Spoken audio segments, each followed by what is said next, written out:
Hello, hello, hello. Welcome. It's me, Nosy, and I'm joined by the much less attractive version of me, Tony.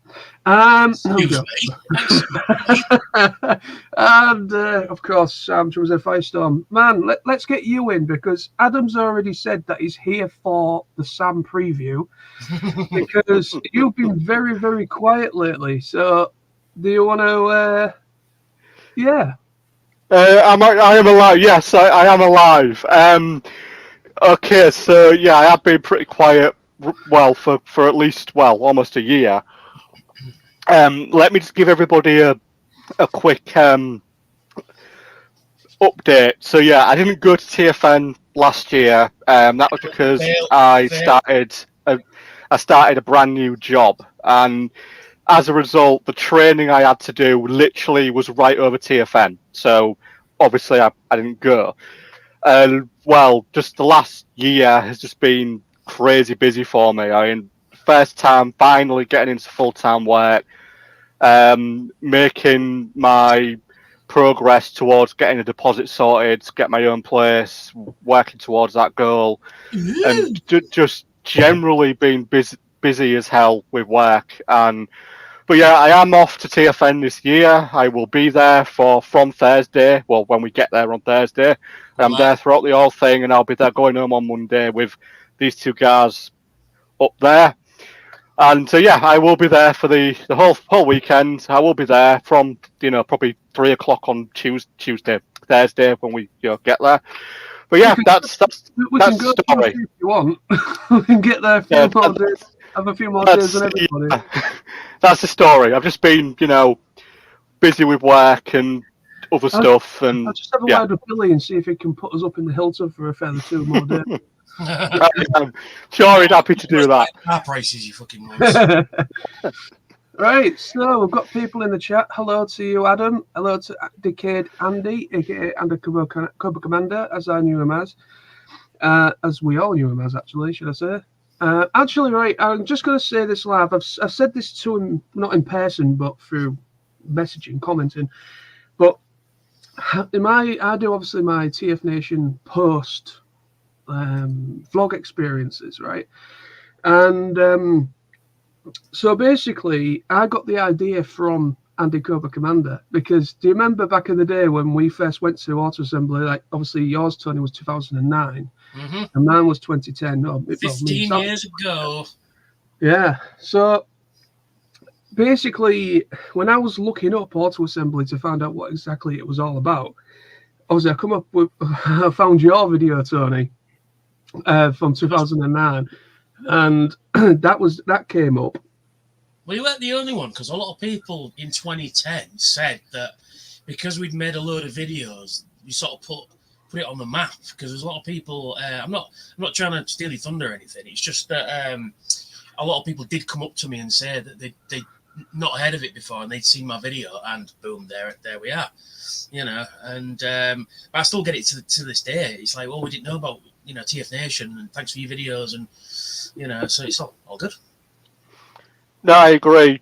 Just to roll it back a little bit on what Tony's saying, if we go back to Auto Assembly days, a lot. I mean, as me and John, as John said, we discovered Auto Assembly through YouTube, through such as Tony videos, Sammy Sadok, Wolfgang One, just as a few examples, and it was the YouTube community of Auto Assembly, and obviously now TFNation, that was and is highly responsible for the ever-growing community. And it's incredibly important because a lot of conventions, like Independent, like TFNation, do not have this background, and it really helps out.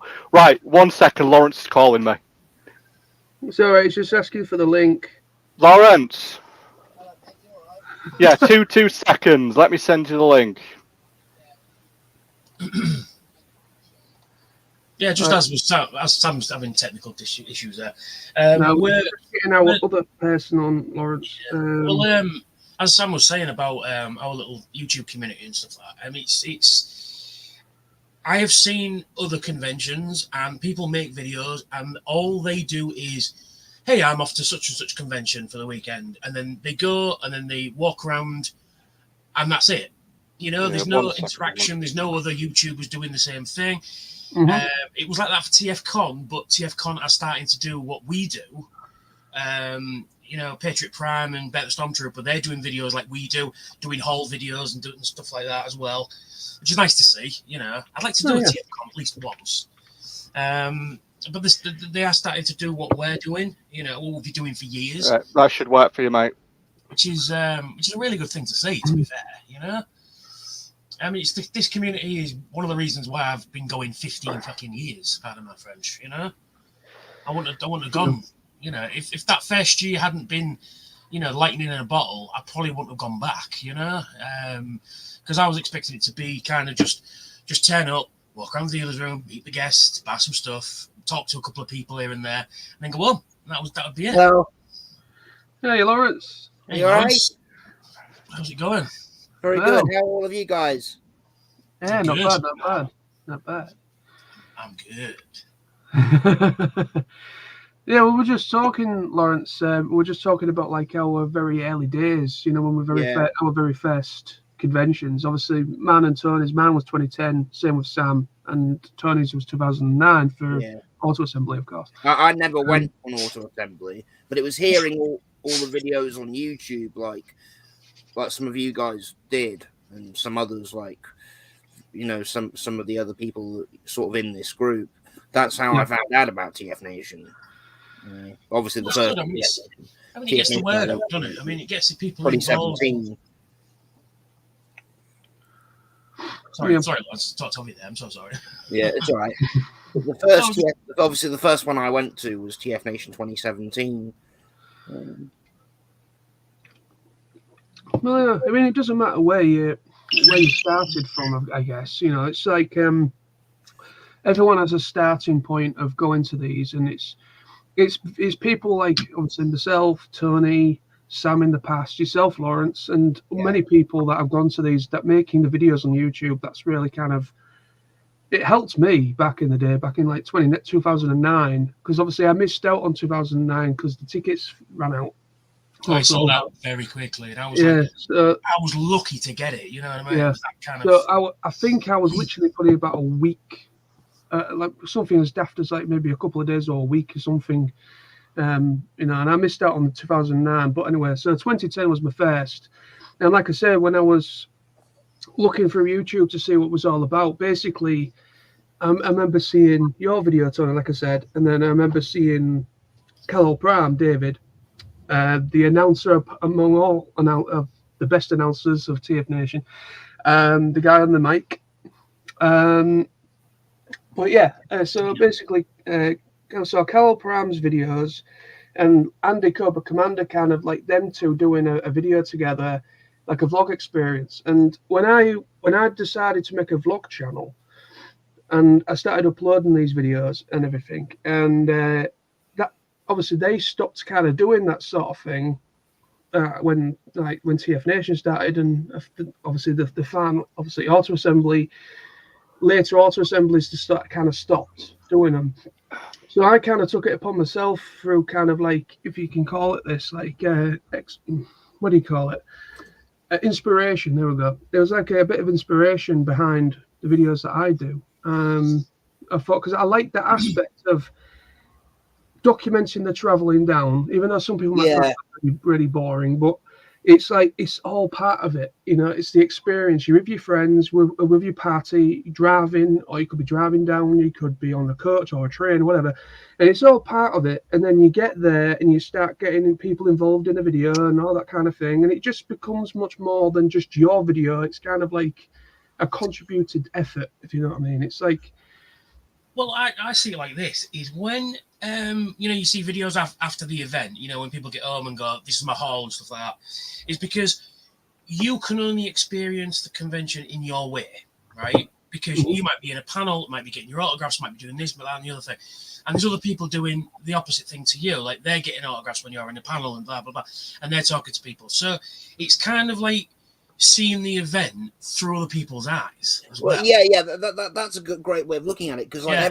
lots of people are filming and posting like their own footage, their own experiences. So you get to see things that other people did. Obviously, at times you weren't present. Yeah, exactly. Yeah. And what is all good about TF Nation is with it being in the hotel itself, and it's just such a comfortable, and it's not too crowded. It's not like a big Comic Con or like the TF Con in the States kind of thing, Well, the TF Con is starting to do, like I said earlier, starting to do what we do, and the fact that they're doing videos and doing whole videos and going to the event and talking to people. And Patriot Prime did a video, was it last year before, where, have you seen that one chip challenge thing? You get like a really strong, just a single like Dorito, and it's sort of like in chili sauce, and he's handing them out to people. And it's quite a fun video, quite a funny video, because there's people just going, yeah, that's fine, and then all of a sudden you can see the sweat and tears rolling down their eyes and stuff like that. So I mean, they're starting to do stuff that we've been doing, although we haven't done that yet. And I don't, with my asthma being what it is, probably not a good idea. But it's all fun, but it's all part of the fun. And of course it is, yeah. And the thing is as well is, when you go to this thing, it's not just about Transformers. I mean, that's the draw, and we come home with Transformers and stuff like that. But everyone there loves Transformers as much as you do, right? And whatever generation it is, be it G1, Beast Wars, Prime, movies, animated, or whatever it is, right? You can all relate, because there's an Optimus Prime in every one. There's a Megatron in every one. All right, there's not necessarily a Starscream or a Soundwave, but there are characters that you can relate to. But it's not so much that. But I mean, people love Star Trek and Star Wars and video games and comic books and Pokemon and Power Rangers and all that. So you can have a conversation with somebody. It's not necessarily about Transformers, but it is geeky related. Because hey Sam, Silver Moon Sam, she just popped up there. But you know what I mean? So you can talk about other stuff that you like with other people who like the same shit you do. I mean, I've had conversations ranging from zombie movies to astrophysics, you know what I mean, and everything in between that, and that's what one of the things why I love it. I mean, last year I did a very impromptu drunken astrophysics lecture, which was quite fun. And I could see I'm absolutely off my tits drunk. And then these people, like, I can see their eyes glazing over, like, as drunk as I am, but not touched any alcohol. And I'm like, well, if you do this and physics and equations and shit, and it was so much fun though, and that's the thing, and that's the beauty of it. You can talk about anything and have a laugh at the same time, Yeah, that's exactly it. Yeah, I mean, like I say, obviously we're all there for the same interest, which is Transformers, of course. But yeah, everyone's got other interests. Like, could be playing D&D, it could be miniature painting, like, that sort of thing. And Gundam, Gundam, anime, anything like that. Any sort of other pop culture thing, And but yeah, we're all in that environment, and we all enjoy each other's company, no matter what. And another thing about that is because you can't always talk about that sort of stuff when you're at work with your mates. Where you work. No, so what's unique about TF Nation is that we're all together. Most of us, we're in the same place, sort of. All of us are more or less in the same place at the same time. We may not all be doing the exact same things at the same time, but we're there, and there's always someone we can go and talk to, about things we're interested in. It's like that's it. It's not like. But I mean, I've seen people that have posted and gone, "Oh, I'm a bit afraid, a bit frightened to go. This, that, and the other. I've got a bit of social anxiety, all that sort of stuff." And I'm like, "Well, you've got your perfect icebreaker to start a conversation with somebody. You could be walking into the bar, and there'll be you're echoing, mate. Me? Yeah, you're echoing. Well, and so is Sam as well. Right. Anyway. Yeah, I think the sound's coming. Yeah, it's through Tony. How's that? Is that better? That's better. All right. Yeah, so like I said, you could walk into the bar and there's a group of people sat around a table, and there's bots scattered across the table, and you got your perfect tin. It's like, oh, what you been buying? I have that figure. I have a Dinobot. He's really cool. you know, and you got your perfect, and that's it. You're in, you're conversing, you're talking to somebody, and then the conversation will shift to, oh, do you like Power Rangers? Do you like Doctor Who? Do you like Star Wars? You know, you're in, and then you've met a friend, you know. And that's one of the good things about it, and that's why I keep going. I've and then running into people that I've recommended to come. There was a little lad. I used to work at the Entertainer toy shop, and there was a little lad who came in, bought Transformers, and I told him about TFNation because it was literally like about 2 months away at the time. I said, "Oh, come! They've got imagine a room full of toys and guests and signing autographs and all that." I know that, and he was there. He remembered me, and he was there, and that was amazing. You know, Leicester Vintage Toys are going to be there again this year. Oh, nice. I went into the shop today, and I asked them if they were going again. Said, yeah. Not the people I actually spoke to, but apparently most of the stuff's already there. That they're setting up the big stall. So, cool. I bought. They had some really good deals last year. I got some right good stuff for not a lot of money. Yeah. Right, let's get into the comments because we've got quite a lot of people. There's 6 people currently watching. 6? We've got like 10,000 comments. We've only got 6 people. Wow. Literally, you look. I thought there was about like 1,000 people watching. There's so many comments. Yeah. Oh, and really quickly, I want to say something real quickly. Tony. Hello. Congratulations on reaching 1,000 subscribers on YouTube, mate. You've done well. Thank you very much. I'm on 1,036 right now. That's pretty You've good. been grafting quite hard to get there, so congratulations. I honestly thought I would languish around about 800-900 for a long time, and then all of a sudden it was because I hit 800 at TFN last year on the Saturday. So yeah, if you can see that, that's me thing here. Yeah, just. You post very regularly, don't you? I mean, you post very regularly, don't you, Tony? It's what? Sorry, Lawrence. You do post very regularly, don't you? So I try and get out 2 a week, and then I do, especially around this time, is put TFN videos in there as well. Yeah, I think it's consistency. If you keep your, this is personal. This is just based on personal experience. I think if you're consistent and you stick to your posting days like I do Thursday and Saturday. If you keep to that for the most part, you get people regular tuning in for it. Mm-hmm. Well, yeah, because obviously the YouTube pushes the algorithm pushes your videos more the more you upload as well. And the more subscribers you get, it puts you up higher up the list. So say for example you put in, I'm at a Megatron. That was the last video. Whoever's done with Mad Megatron, I'd be higher up the list than I was. Pre-1,000 subscribers, so it adds that to it as well. Mm-hmm. It's getting there. Hopefully, I get some more at TFN. If I can get 1,200 at TFN, I'll be quite happy. Right, so we, like he said, so we've got Sam Silvermoon saying, I finally get to join the chat and not have to leave early for work. Woo! So yeah, this is the second week on the bounce that she's managed to make it a stream from me. Nice. She managed to make the me with Billy as well. I can't wait to see you again. And she says, hi. And then we've got Adam says, this is as close to TFN as I will get this year, so expecting a great stream. Lots of Sam input. So Sam, pressure's on you, my man. It is. Team Edward himself. Let's just put it this way, Sam. Do you remember that time, that year? Yes. Yeah, I do. Where 360-degree picture. I know. Yeah, right. With the fucking thing like that.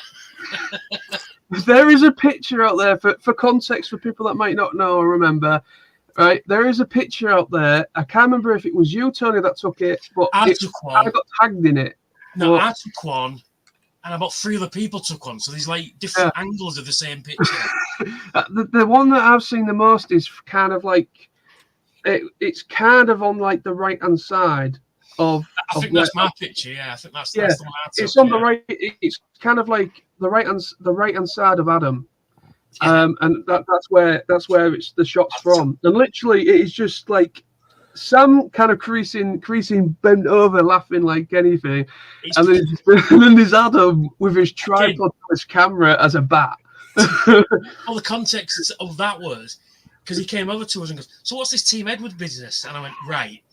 Remember Twilight books?" And he's like, "Right. Yeah, Sam there is the fucking biggest fan in the universe." And that's when his face just dropped and then he went like... And also, he did the one thing he shouldn't have done in front of, is it Yeah, Jeff? I made the mistake of mentioning I'd read the books. Yeah. No, it wasn't that. It wasn't that. Remember, it was in that Yeah, takeaway character. in the middle of Birmingham where the old hotel was. There was me, Elsie, Sam, and Jeff. And we sat in there waiting for our pizzas. And then I was taking the piss out of those films. And then I went, "Oh, yeah, a 150-year-old vampire, drives a Volvo." And you went, "He's not 150, he's only 200. I'm like, and we all went, "Ah!"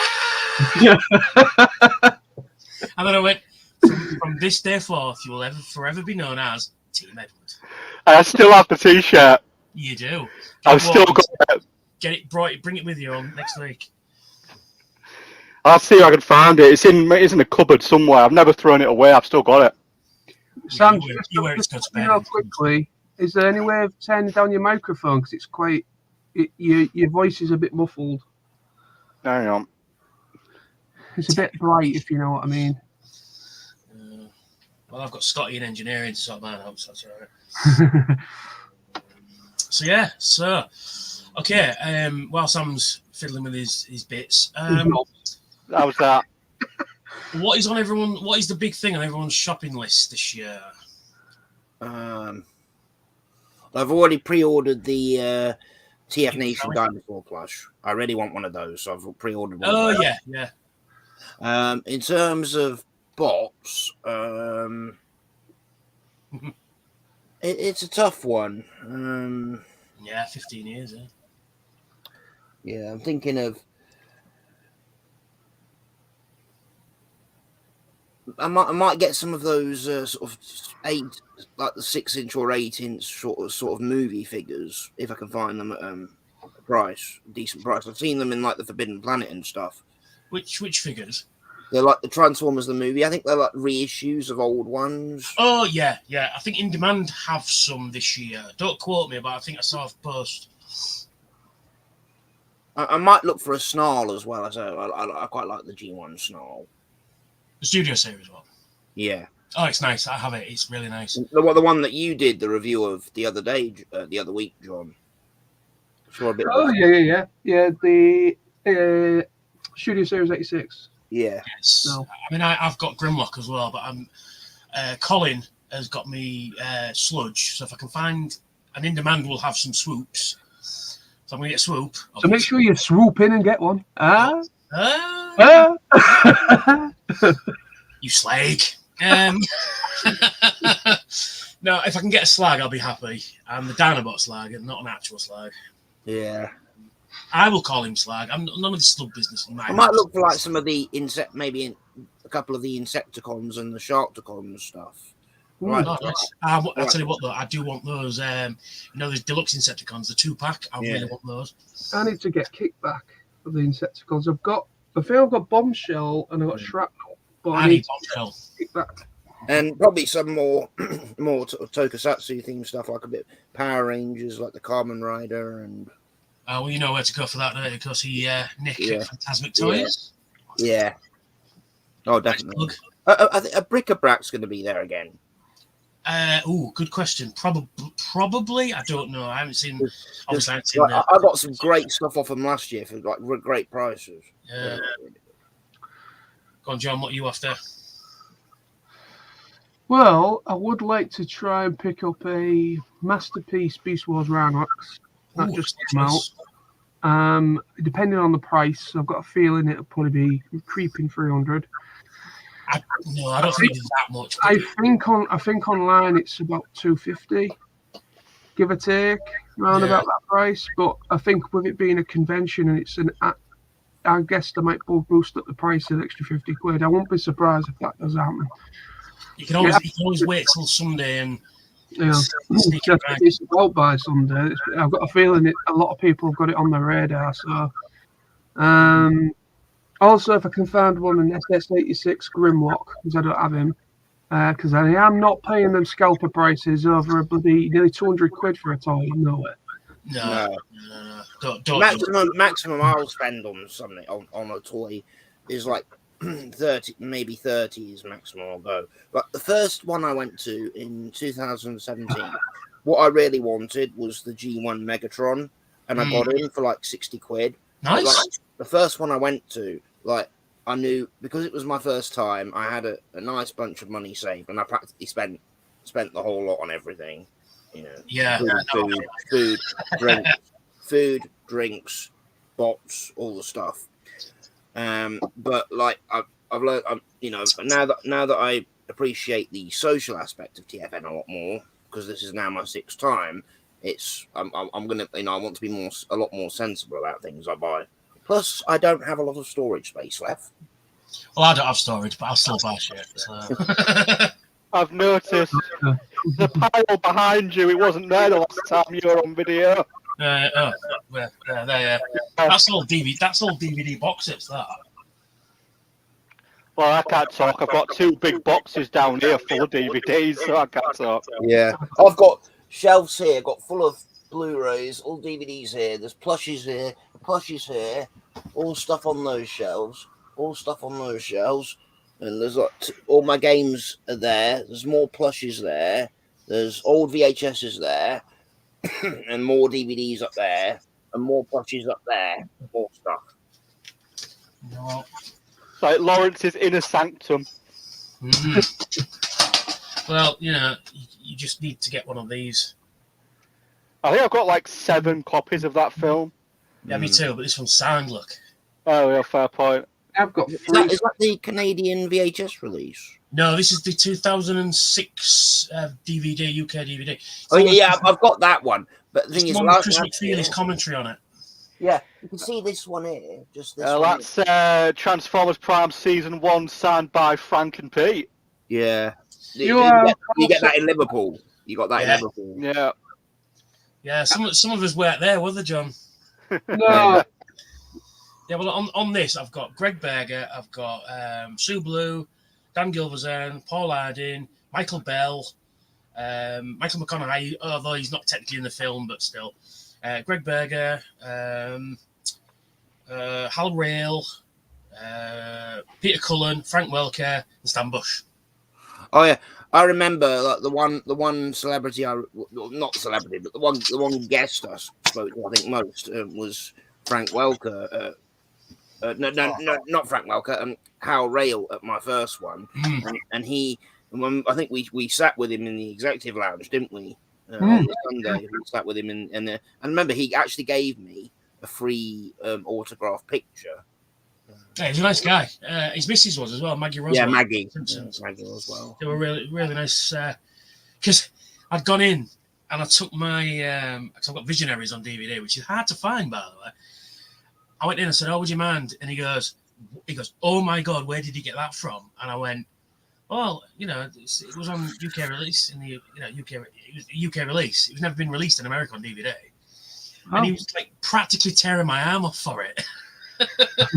He goes, "I will give you anything. What do you want for it?" I said, "Well, I want you to sign it, please," because his character's on the front cover. Ours on. In fact, I think is it here? It's amongst this lot. I'm not going to rate for it, but it's amongst that lot. But yeah, and I said, well, if I ever find a copy of it, I actually found that copy in CEX, 50 pence. If I ever found a copy for it, I said I'd send one out to him. So,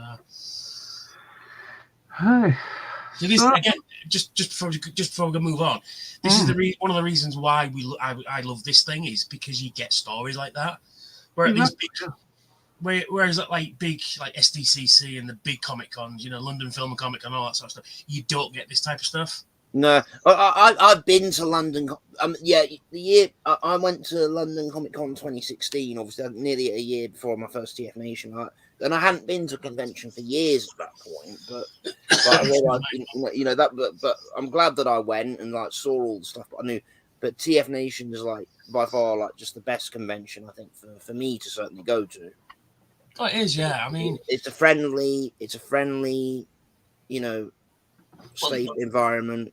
And it is because when you go, you're not your job, you're not your bank balance, you're just a fan who loves plastic robots, and we'll sit at length talking about them and geeky stuff. And it's not even about, oh, I've got everything, or I've got 5 figures. And it's not about, well, I've got more than you. And it's none of that either. It's not. There's no elitism. It's, I mean, yeah, I will ridicule you till my throat's dry about the movie verse, but you know, I mean it in jest, don't worry. But I mean, how often can you go to this thing and just sit with people who love the same shit as you? I mean, to find, I know, and you know, being up, you know, staying up till all hours in the bar, yeah, you know. talking, drinking, having a laugh, playing Cards Against Humanity or whatever other games people bring, and just to be surrounded by people who love the same stuff as you do. You know, Exactly. It's a magical fucking feeling. And if It those is. of you still on the fence about it, you've got like literally, 1 week to sort your ticket out and come. It's amazing. Yeah. Right. So let's get on with the comments, and then because there's a lot. Right. So I've got Sammy. He says, as soon as a trend catches on, every others start to hop on. That's exactly it. On a positive note, you see how much of a community grows in that. Yeah. Oh yeah, absolutely, yeah. And then we've got Adam. He says, I will be honest, many bigger YouTubers will just post a pre-event vid and walk around as it promotes their own channel. Yeah. It takes more community-minded folks like you guys to create more personal vids more often. Yeah, exactly. I mean, you get some, obviously, like he says, I mean, I'm not going to name drop anyone or anything like that, but there are some big tubers, big people out there that will do certain videos because it just helps to promote them and get them more in the limelight. But like I say, with us, I've even though I do have a big head physically, but I'm not a big head, if that makes sense. But I don't go around trying to say like, I'm a celebrity kind of thing. I make the videos because it helps for word of mouth, helps the TFN guys out, helps the guys that plan this event. And I enjoy making them, updating people. And there has been the odd couple of people that have come to me in the bar that have said, I saw your videos, I love your TFN videos. And that's pretty much why I'm here now, Same, yeah. So it does help. Yeah. Even if it's just 1 or 2 people that I help out. Yeah, as I say, just on the subject, I think the year I did the most YouTube videos was 2017. I did the most YouTube TFNation related videos I'd done. I did them pre-attending my first one, just expressing how much I was looking forward to it as a newcomer. And like people, I think it may even have been Billy when I walked into that Hilton on that Thursday, and I think one of the crew, practically as soon as I checked in, one of the crew literally came up to me and said, "Hi, are you on YouTube? Are you the newcomer? Are you one of the newcomers?" I said, "Yeah." Well, and then people like Collector 75, we're talking. Oh, Graham's good lad, Graham. Yeah, we had a lot. We had a lot of chats, and said, "Oh, by the way, Lawrence, I love your videos. I love your videos about Transformers and about stuff." I mean, that's the thing. I mean, I've had people come up to me and ask for autographs, which is weird. I mean, I am a colossal narcissist, so I was like, oh yeah, sure. But still, it is a humbling thing. I mean, I do it all in jest. It's all I'm like, what do you my autograph for? There's better people here. Go see them. But then, oh yeah, I really love your videos. Can I have it? Sure, if you want one. £27.50. But no, it's a joke. But no, it is. But I mean, like I said earlier about, people come up to me and said, because I was doing me do's and don'ts, don't I, video about what to do at a convention, wear deodorant, number one, but people have come up to me and said, oh yeah, give some, I mean, a lot of it is in jest, I must admit, a lot of it is in jest, the whole deodorant thing, but it is based on an actual experience, which I'm not going to go through here, but see me in the bar and I'll explain it. But no, but basically, like, for example, if it's your first time, the temptation is going into the dealer's room and just going nuts and throwing your money into the air and, grabbing a load of stuff and walking out. We've all done it, all been there, and my first year, 2009, I was in that situation. I was like, oh, shit, I've spent all my money. Shit, what do I do now for the rest of the weekend? Because the temptation is there. But I always say to people, walk around, do a Monopoly first. Unless you've pre-ordered some at a table, sure. Unless you see some But I mean, the worst thing in the world is you see something, say for 50 quid, and you go, right, I'm having that 50 quid. And then you go to another table and they've got it for maybe 20 quid less or something. Exactly, yeah. And you think, bastard, you know what I mean? I could have. So it's always worth having a walk around first. Yeah. Because What I always do, or I traditionally do, before I buy anything, I will go and I'll stop. I'll go and I'll make sure I go and have a proper walk around every stall before I make any purchases. Oh yeah, it's always a good choice. Yeah.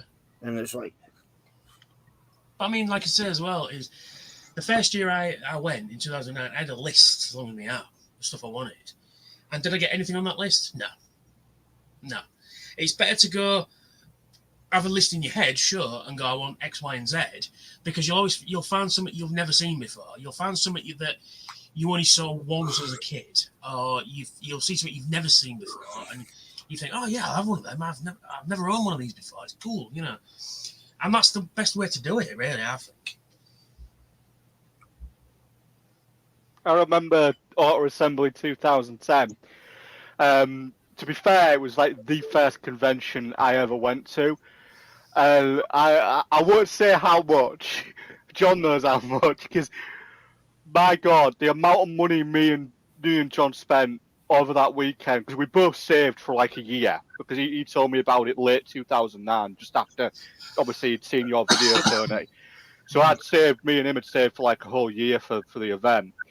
I took it all in cash. I will fully admit I had to buy a huge travel case to take all I my remember you telling me, Sam. in. I remember you And telling me. when I got home, everything I'd bought covered the floor of the back room in my house, like the whole floor. That's how much I'd bought.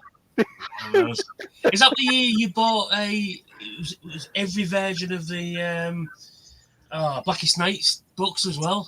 Oh yes. No, that wasn't that. That was the following year. It was 2011. No, yeah, that's right. Yeah, because I said because we were talking about it on the bus down, weren't we? And I said about, oh yeah, you should read it and stuff. And then you went because there was a comic shop right underneath the hotel, wasn't there? Yeah. And I think you spend like 200 quid or something on books. Yeah, something like that. Yeah, I bought the whole lot. Yeah, all hardback as well. All hardback. Yeah, and I'm like, good luck getting that shit home. And you know what's funny as well? Not long after we got back, all the books that he bought separately got released as a compilation. So he's like, fucking hell, I paid 200 quid for the whole collection. And I just bought it in one big lump sum. I believe the technical expression is "don't." Well, I remember that. I think it was either 2010 or I think it was 2010. I think, and like Sam said about how much we spent those first 2 years. But I remember, I think it was 2010 because it was the very first convention I ever went to, so I wasn't really expecting to be taken over by the toy virus, if you know what I mean. It hits you, didn't it? First time, it's just like, doors open, you walk in, like, wow, it's like heaven. Yeah, I know. I mean, yeah, even though, like, I knew technically it wasn't sensible, but I knew that even before I went to my first one, I kind of knew that, yeah, I'm going to end up buying a load of stuff, because I knew from, just hearing from other people's videos and stuff, and obviously, before we'd met in person, I had been talking to you guys online. And I remember thinking, like, hearing all the stuff, like, there's going to be lots of stuff, things like I'm into, like, all the Power Rangers, all the robots, there's going to be comics and everything. I knew that first one I was going to go in there and basically spend my whole budget, including food and drinks and stuff, but I was going to spend the majority of my budget on them. And I think I did spend about $1,000. Oh, it's easy done, easy peasy done. Nice. But I'd never do that. I'd never do that now because. Well, I always say in my videos, it's always nice to keep 100 quid back. Because we all go for food. We all need to buy drinks and snacks and stuff like that as well while we're there, because it does happen. You just do, don't you? You don't really realise it, but you just do. And like I say, I always make sure that I've got 100 quid, in reserve. But there's nothing wrong on Sunday, bargain hour, when they're starting to pack up and you walk around and you just go, oh, I suppose you can knock a tenner off that. And 9 times out of 10, most of the dealers will go, sure.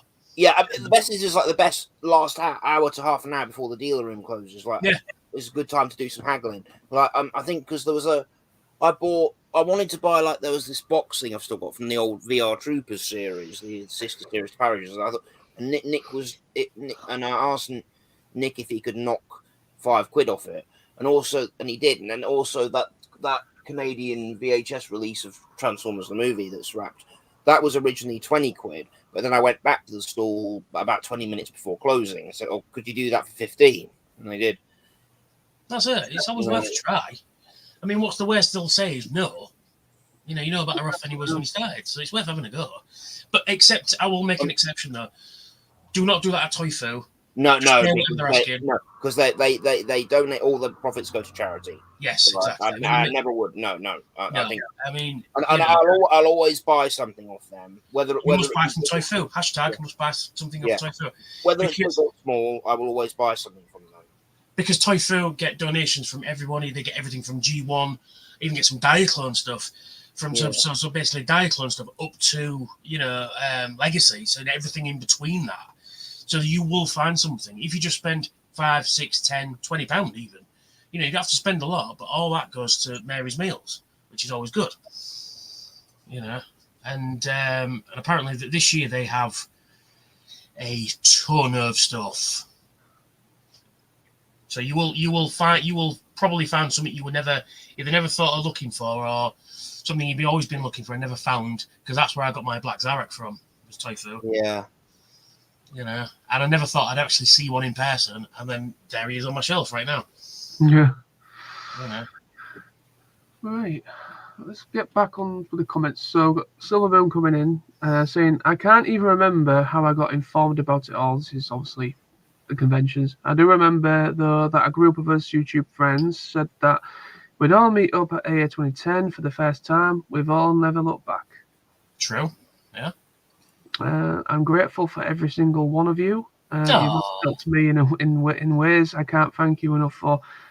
Well, like I say, we've all, in a way, we've all helped each other. We've all, I mean, back in 2010, which was my first one, I was very different to as I am now. A lot more shy and reserved, and much more an introvert. Now I see myself kind of in between introvert and, kind of like in between the two now.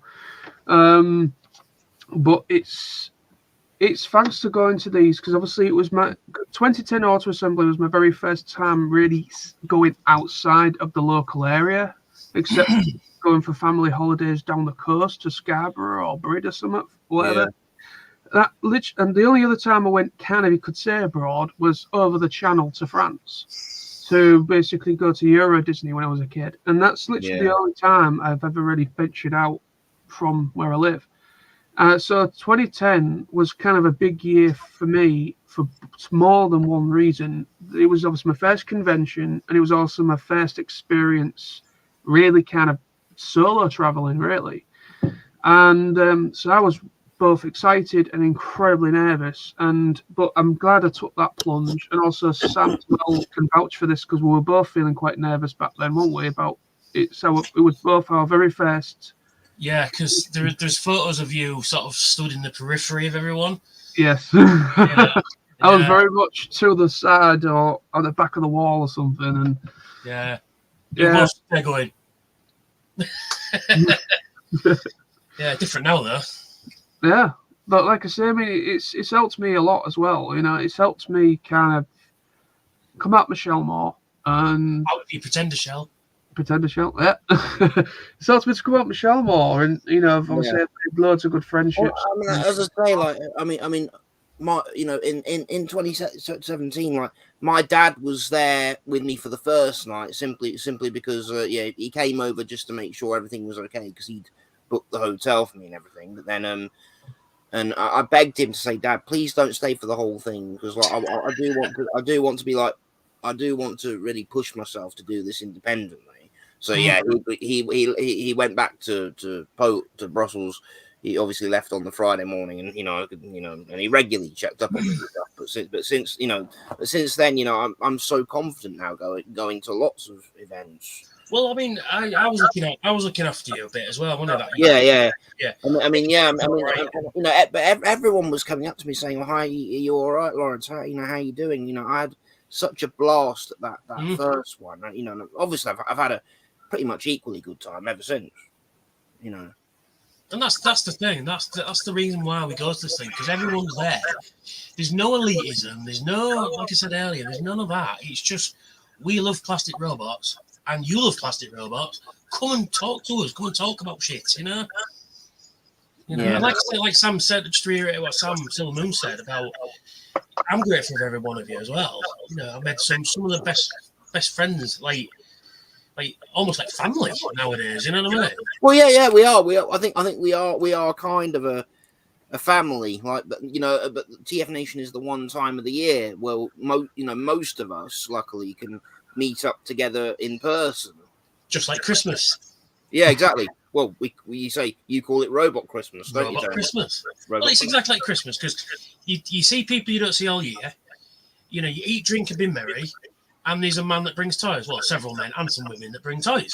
Yeah. You know, it's just like Christmas. And then Christmas morning, Saturday, you get your stuff, sit upstairs for a little bit, see what you've got, and go, hey, I bought some toys. And then but people give you stuff. I've been given all kinds of shit over the years. Well, yeah, I mean, the one thing I wanted to buy, I wanted to get like at least one Beast Wars figure. I remember at my first one.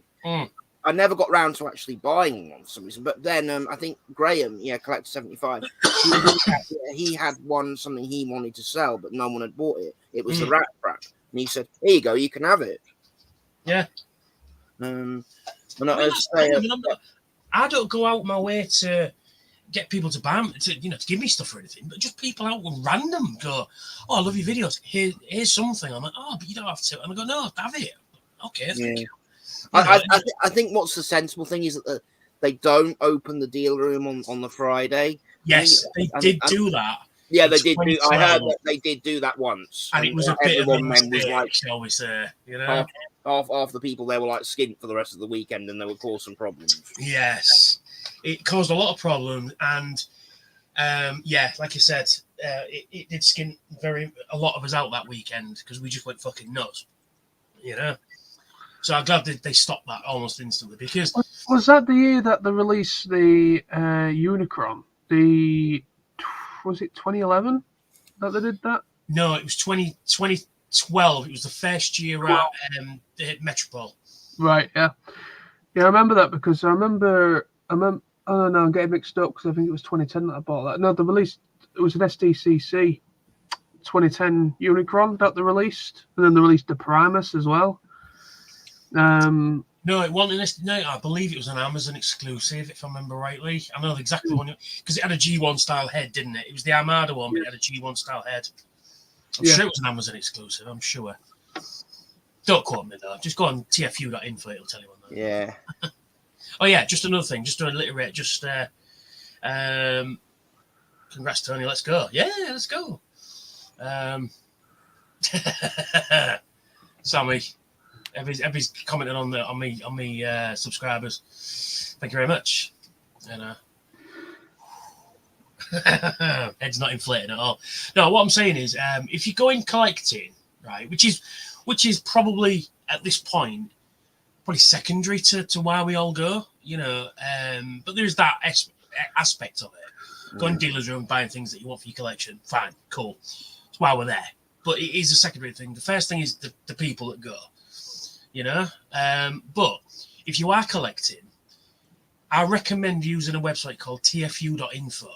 Now, TFWiki is great. Don't get me wrong, I'm not knocking TFWiki, but what tfu.info does, if you're looking for G1 especially, because what TFWiki does is they show you every version of the character, but they also go, it comes with X, Y, and Z.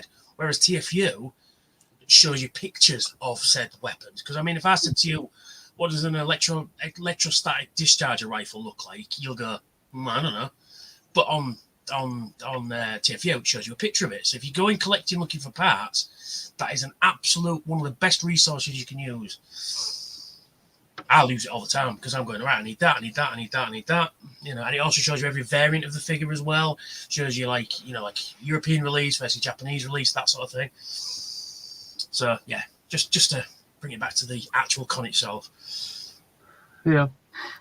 We've got Smizno. Oi, oi, boys. Smisno, you all right, sir? And he says, Sam, how's life? Life is good. Good as it can be. Yeah. Was that it? He's a man of very few words. Yeah. Just Especially not asking about Twilight. Especially when he starts falling asleep in the bar, which it won't take him long. We literally will get there because Sam usually gets up at the crack of dawn every day. So I can see Sam just kind of sat there in the corner on his own, but on a table on his own, just going. You have to picture him. You sleep like this, Sammy. Literally, I feel like Sam's having a stroke or something because he kind of just like you could be talking to him, having a conversation, and all of a sudden he just goes. Yes. It's like one of them bobbing dolls in a car, like. But anyway, we love you, really, Sam. You know, we're just joking about. Anyway, we've got Raymond. Oh crap! Where did I just walk into? How you doing, Raymond? See you in a week. Yeah. See you all in a week, except for Adam. Unfortunately, he's not going. Well, he saw me today, so that's all Yeah. Who in their right mind would support this? Us, clearly. Yeah. Oswald. Yeah. Kevin Mikulski says, if you're not too fussed about the comic book style paint job, he's talking about the Grimlock I mentioned about, just get the 40th anniversary one that just recently came out. Still not cheap, but it's not 200 pricey. True. But that release also you get all the swords for Slidanabots. I want Straxus is what I want out of that set. Straxus and Zarin.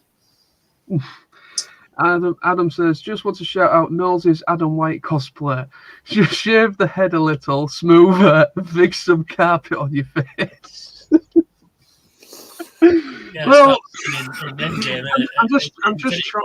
I see you copying my beard.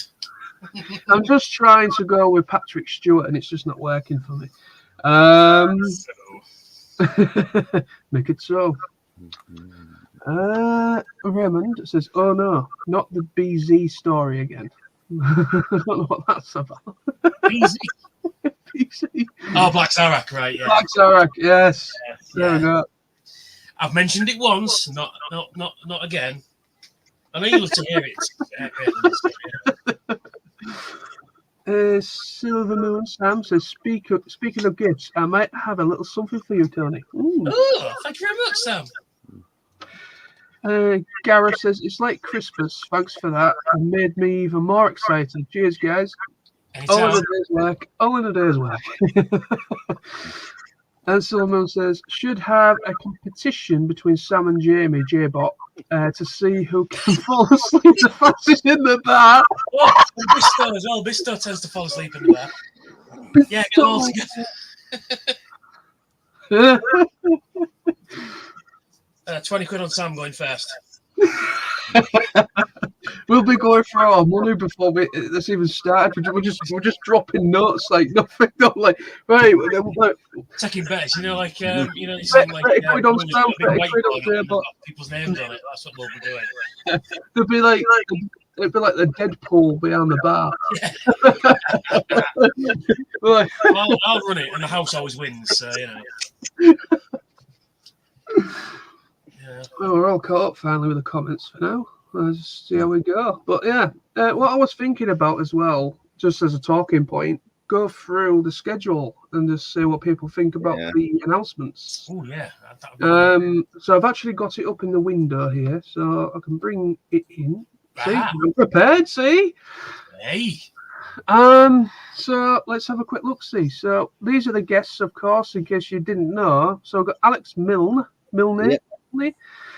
Andrew Wildman, David Kay, yes. That was my very bad version of it. We've got Rampage, if you please. Then we've got Ed Perry, Greg Berger, good lad. Jack Lawrence, good lad.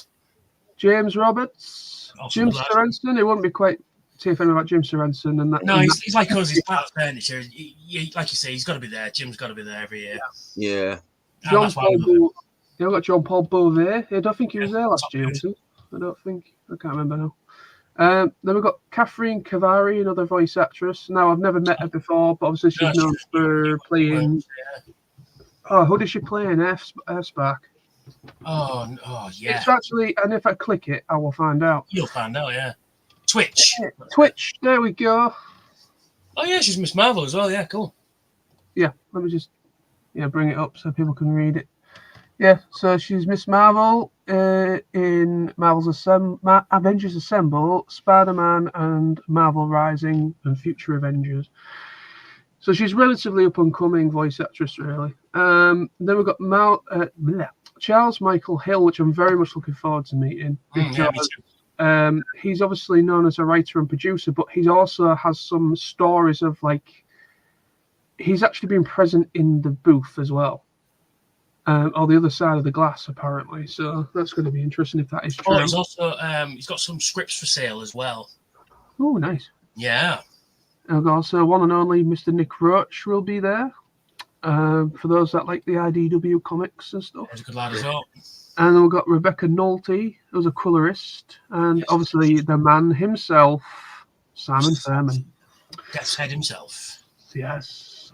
So. Would you? Yes. Let's go with the schedule. So, no, we don't need that. I need to go to. You had the schedule on a second ago. Yes, I did, but I was looking for like the picture announcements. But anyway, it doesn't matter. So right, obviously we've got the Friday Meet the Team, which is at 11:30 a.m. And then Sound Off. Let's read more about Sound Off. So it says, watch along as Generation 1 cartoon writer Miles, I keep saying Miles for some reason, Michael Charles Hill analyzes one of his most loved episodes. So that's going to be an interesting panel. Sound Off with Michael Charles Hill. Then we've got Robosen Robotics. Again, this is the Friday, just to let people know. Oh, I saw their panel last year, and it was really, really good. So, it's if you want to know any information about that, go watch it. It's a really good panel they put on. Then we've got Robosen Robotics at 1 p.m. This is More Than Toys. Rocky Lau. There we go. And the team of Robosen Robotics give TFNation attendees a special look into their official licensed self-transforming robots. So if you've ever heard them before, so yeah, it's an interesting panel though. Yeah, it was good last year. Yeah, really good. And then we've got We Talk TV. You Talk some TV. At 2 p.m. So this is with Jim Sorensen. Yep. And it goes behind the scenes of Transformers Generation 1 with Generation 1 actor Greg Berger, and also writer Miles. What do you say? Michael Charles Hill. I keep seeing to discuss the creative process in bringing a story to life. So that'll be interesting. Then we've got Stronger, Faster, More Alive at 3 p.m. And this is long-time Toy Fu collaborator and master of action Matt Marshall. Harnesses the power of Nucleon in a presentation with a Stronger, Faster, More Alive in this introduction to... Oh, yeah, he's been doing them, G1... mini bots that have been popping up in all different colours. That's who's been doing those. Right, okay. Yeah, he did a few Action Masters as well. Sort of like, I think they're not 3D printed. I think they're injection molded. I could be wrong with that, but that'll explain it anyway. That panel, so that'll be good. That'll be a good one. So that'll be interesting. And then we've got Spotlight, Alex Milne. Obviously with him talking about More Than Meets the Eye comic and other stuff he's worked on. Then we've got the Triple Takeover TFNation Invasion. Oh, that's always a fun time as a Triple Takeover podcast. Yeah, it's really good. So it's going to be with Sixer and Liam and Swags. Will be joining us on the Friday of TFNation to present a special live edition of the Triple Takeover toy cast. So that'd be interesting. Oh, And Maz is not there. Oh, watch it. Yeah. And then we've got a break of then obviously comics in conversation. So this is going to feature Simon Fairman, Nick Roach, and James Roberts. So this is basically a talk about all the time, but we talk about comics all the time, but what do the professionals say? So this is what Billy was talking about on our live stream. It's a new thing that they're experimenting with, and it's basically professionals interviewing professionals. Oh, that'd be good. So basically, a comic book artist interviewing another comic book artist, and it's basically kind of getting a professional viewpoint from both sides, which is interesting. Yeah, that'd be a good one. Yeah. And then we've got 8 p.m. Blockies Transformers, which Blockies is an exciting official licensed figure system that which allows you to build and display high-quality, posable versions of your favourite characters. So that's interesting. Oh, yeah, I've seen them ones. They're a bit like Gundam kits, aren't they? They probably are, yeah. Yeah. And then we've got Movie Night at 9:20, and then it finishes at 10:30, and then that's Friday. Now we come to... I'm getting echo. Yeah, it's from you this time, John. Is it? Yeah. How? I don't understand how. I don't know why I'm getting echo. I've got nothing else open except for this website. But anyway. So Saturday we've got opening ceremony at 9 a.m. Obviously the panel room opens at 8:30. Then 9:30 shattered glass stop motion animation, which should be quite cool to watch. As if I'm in there at that early in the morning. 9:45 a.m. Trade Hall opens, early access, and then opens for general access. Yes, we can buy all the plastic crack. Yeah. And then David K. Part 1. I think I might have the early access. So I usually do. You've got early access? Yeah, I've had it before. I think I usually do. So yeah, we've got David K. Come and see me after class. And then we've got noon cataloguing change. So let's face it, we all love looking at images of new toys in production in product catalogues. But how do they get there? Transformers fan Colin Betts has amassed a wealth of evidence to help answer the question: how are Transformers marketed to retailers? That'd be good. Kind of interesting, yeah. They've got Michael Charles Hale again. So that's going to be his main panel on the Saturday. Animation writer. So he'll guide us through a retrospective of his storied career with the Transformers and beyond. So that'd be interesting. That'd be a good one, yeah. And of course, spotlight Simon Fairman in the 40th anniversary year of Transformers. We wouldn't be finished until we'd celebrated the career of perhaps the most tenured contributor, comic book writer Simon Fairman. So it's going to be guest hosted by John Paul Beauvais. So that's going to be good. That'll be good. And then Catherine Cavari, of course, it's at 3:00 as well, her panel. And then we've got obviously the Club Con bits. So we've got the Matrix test. The Matrix test. Chris McFeely's, I believe it's the kind of test that you'll take if you go to hell. Yeah. They are so different. It's a lot of fun, but the questions are purest of evil, aren't they? If you've never been before, it's worth having a go. It's worth getting a team of at least 5 or 6 of you. You know, because you'll need all the help you can get. They're the most ridiculous questions of all time, but fun though. It's all good though. Yeah. So we've got I've got the Matrix test, which of course it's going to be hosted by Chris McFeely, and yeah. So basically, it's just a bit of fun, just a question thing, and you play in teams, of course, and a bit of fun. And obviously you've got the Pretender cosplay at 6 p.m. And then we have the charity auction at 7:50 with Jim Stevenson. And then we've got the script reading. Yay! So that's going to be at 8:30 p.m. So it's going to be dinosaur check, another dinosaur check, drone check. What will our favourite characters get up to together?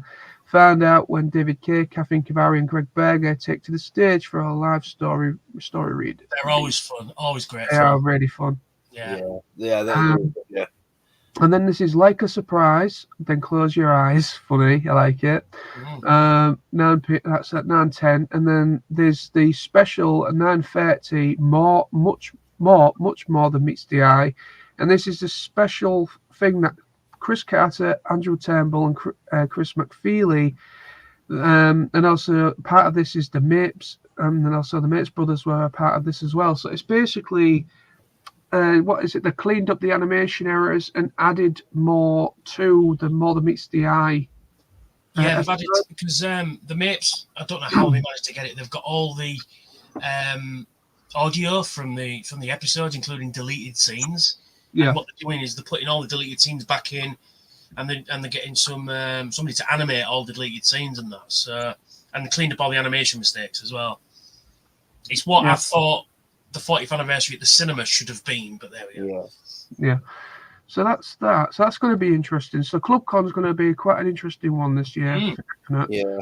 And then we come to Sunday to finish things off, and obviously this is the day where everyone gets depressed. So because obviously it's not till at least 6 o'clock. Not completely depressed, but what I'm saying is it's basically people start to go home Sunday, and then it's the end of the convention, so everyone's a bit slum and sad about that. And then people start to go home, and then it's kind of like the remainders that are there until the Monday morning. But anyway, so let's get through to the programming. So, of course, it all opens again at 8:30 a.m. And then obviously we've got we've got sound off again. So looks like they're giving us it twice over the weekend. That's interesting. So you've got sound off. John, hit the read more for that. Yeah. We've got it. Don't forget there's people only coming for the Sunday as well. That makes sense. Yeah, that makes sense. So we've got sound off on both Sunday and Friday. So it's the same, most likely the same thing, but obviously they've just redone it. So with Michael Charles Hill, discuss another. So actually it's going to be different. They're actually going to be talking about a different episode with that one, by the looks of it. So with the one on the Friday night, they're going to be talking about one, and then they're going to be talking about another one on the Sunday. So sound off sounds like an interesting one. And then we've got Find Your Voice. David Kay, Kathleen Kavari, and Greg Berger take to the stage. Combine forces to discuss the acting process which goes into creating character for animation. Definitely seeing that. Yeah, they did one last year with Sue Blue and it was really good. That one was really good as well. Yeah. And then we've got Revival from Cybertron, which is Chris McFeely, Transformers the Basics, and Chris Carter and Andrew Turnbull discuss the behind-the-scenes workings of last night's Much More. So this is behind-the-scenes feature. Oh, that'd be good as well, yeah. So they're doing a behind-the-scenes of how they did it. For that's obviously talking about the much more than meets the eye thing on part of ClubCon. So that's that. And then we've got Lost Plots, which is James Roberts' panel talking about More Than Meets the Eye and Last Stand and all that, Lost Light and all that. And then with the Mapes tape, sounds very interesting. So TFNation's own Mirror Twins, Steve and Dave Mapes, give us a look into their Generation 1 audio archives, transporting us back in time to the original Transformers recording session, which that sounds very interesting. We've missed our favourite characters, and we are looking forward to hearing from them again. So that I'm definitely checking out. So then we've got Greg Berger panel at 2 p.m. And then we've got the Toys and Traders 3 p.m. And then 4 p.m. the hall closes. and we've got the part 2 to David Kay's panel. And then ConstructorCon, which is, do you have any burning questions? So ConstructorCon is basically your chance to basically ask the team questions, feedback, anything like that. And also just, yeah, so that's basically that. And then obviously you get closing ceremonies afterwards. And then that's it. So that's that. Interesting stuff. So I'm going to just, there we go. So catalog change. So this is what I was looking for because it's visually easy to find. So I've got the cataloging change, which I mentioned. So this is the poster for it for people that are looking through the brochures when they get them. And then you've got this is the, let me just zoom out. That's better.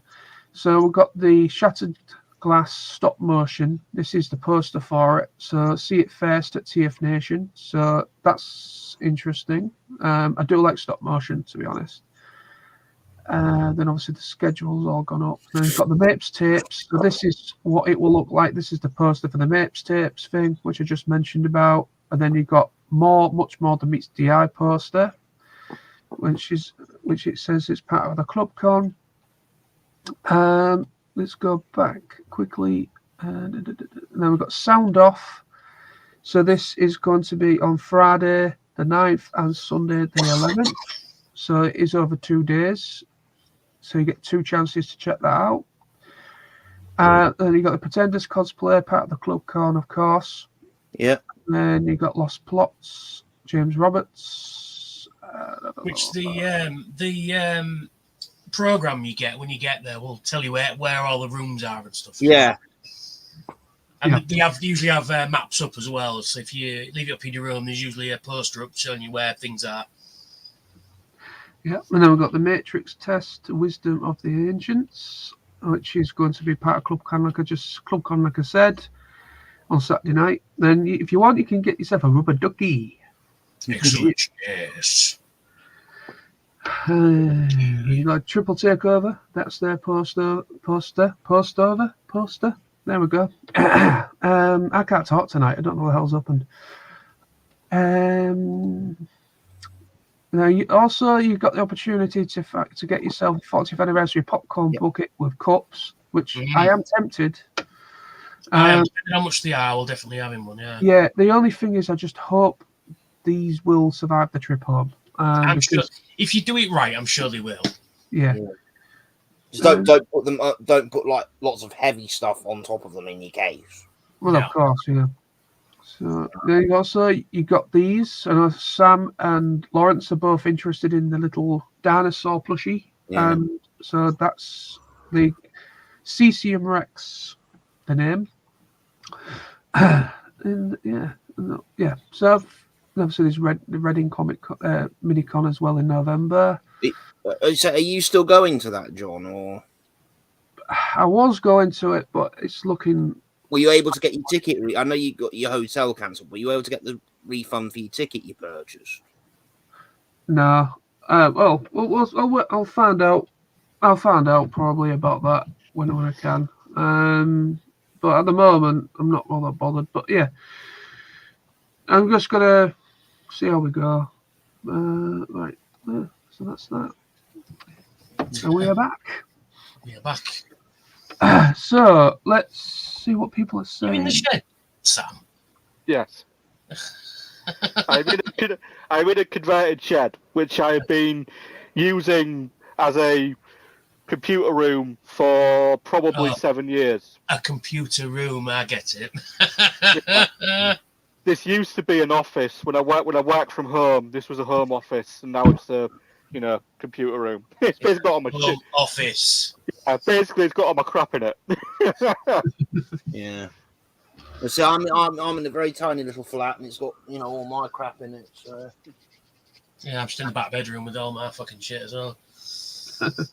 Well, I'm in my bedroom with all that shit I've got. There's some stuff downstairs as well. Yeah. So.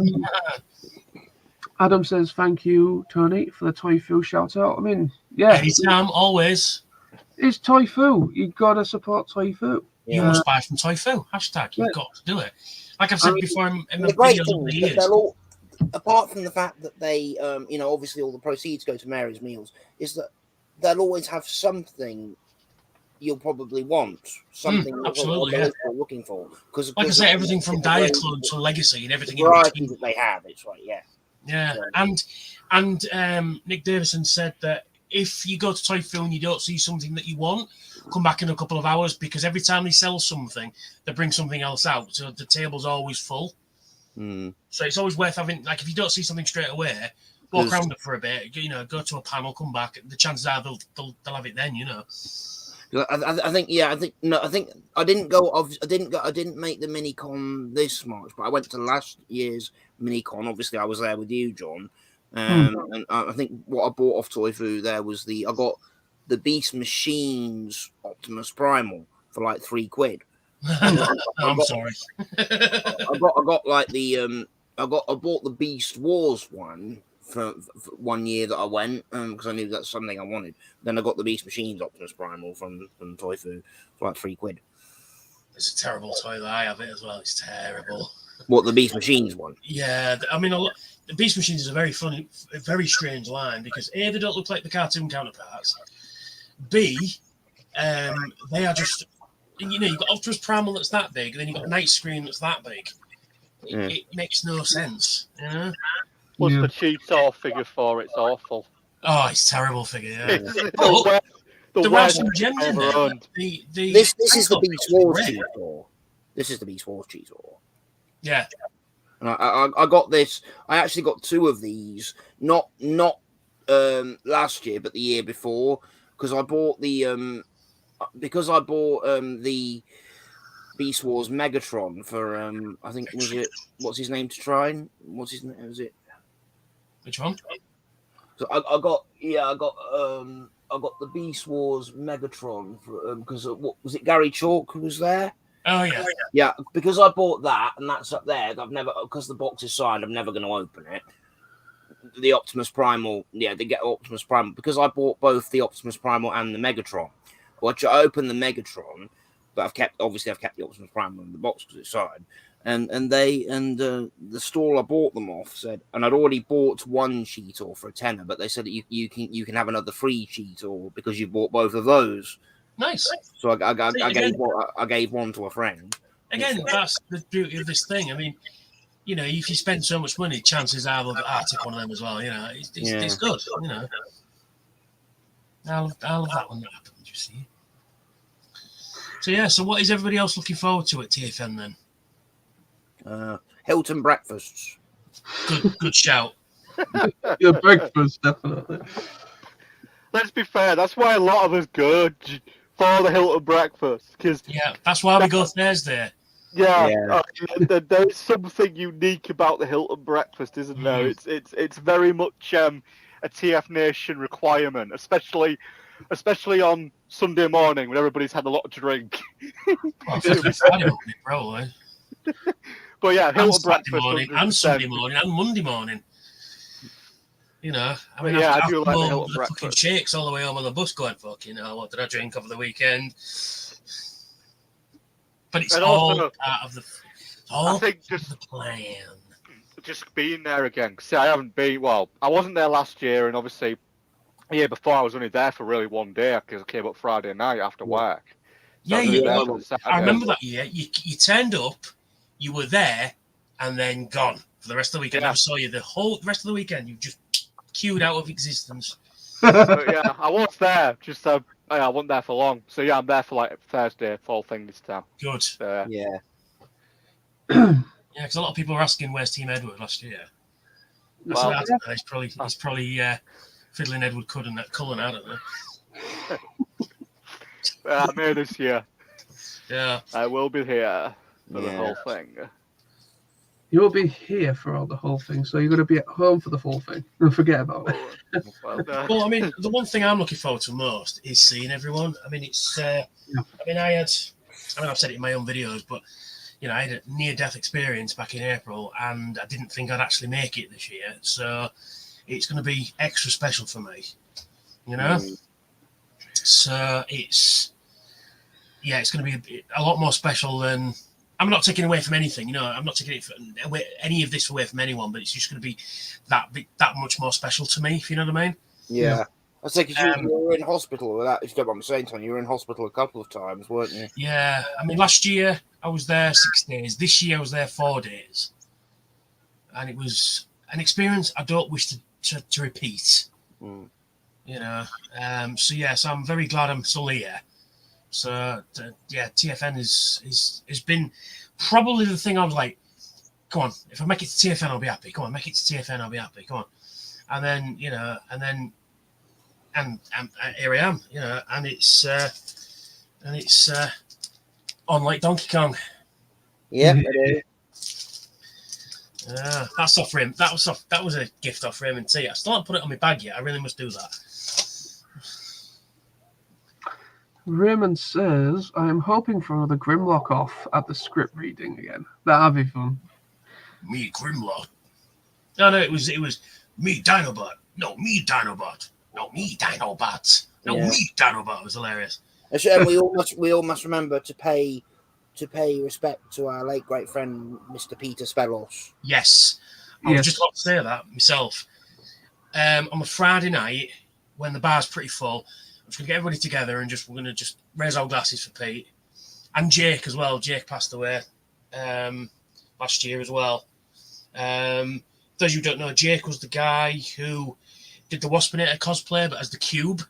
Yes, I know you're about now. Yeah, so raise our glasses to fallen comrades. Yes. You know, may the spark rejoin the Matrix, and you know the end of the gates of Stovokor. Yeah. So yeah, we'll do that Friday night. It's not a planned thing or anything. It's just whenever we get round to it, we will celebrate our fallen brothers. Yes, definitely. I mean, it sounds like a nice thing. Because at the end of the day, you know, it's not going to be quite the same without him. I mean, he left quite an impression on a lot of people that he met over the years. He was one of us, wasn't he? He was one of us. I mean, he was a big Superman fan. So again, guest of the people, a real guest of the people. Yeah, and the thing is as well, he was everyone's granddad because he looked like everyone, which was weird but cool. But he just looked like everyone's granddad. It was very strange, and the little kids that were there absolutely loved Pete Spellos, loved him. And he loved them too, you know. He was like, you know, taking pictures of everybody and getting involved and talking to people, and he was just a lovely, lovely soul that is sadly, you know, departed from us. Yeah. But I mean, but yeah, we'll fucking remember him good and proper. Don't you worry about that. So like I say, sometime Friday night in the bar. We'll get everyone together. We'll all raise our glasses in unison, and you know, except for Jake as well. He was one of us. 100%. Yeah, I'm down for that. Too bad he wasn't there. We could have given him a Viking funeral, set fire to his boat, and send it off on the lake there. Adam says, what little tricks and cheats have you learnt from Transformer conventions over the years that first-timers might not be aware of? Interesting. Well, I think we touched on it earlier about the dealer's room, not like going to the first stall you see and just handing your wallet over, you know? Have a wander around first, get the lay of the land, see where other tables are and if they've got different prices. And generally, though, I think TFN is pretty good with price. I think they're generally the same here and there. Yeah, some might be a 5 or 10 different here and there, but generally they don't compete, which is a nice thing. But it's always worth having a walk around, you know, a couple of times. Yeah.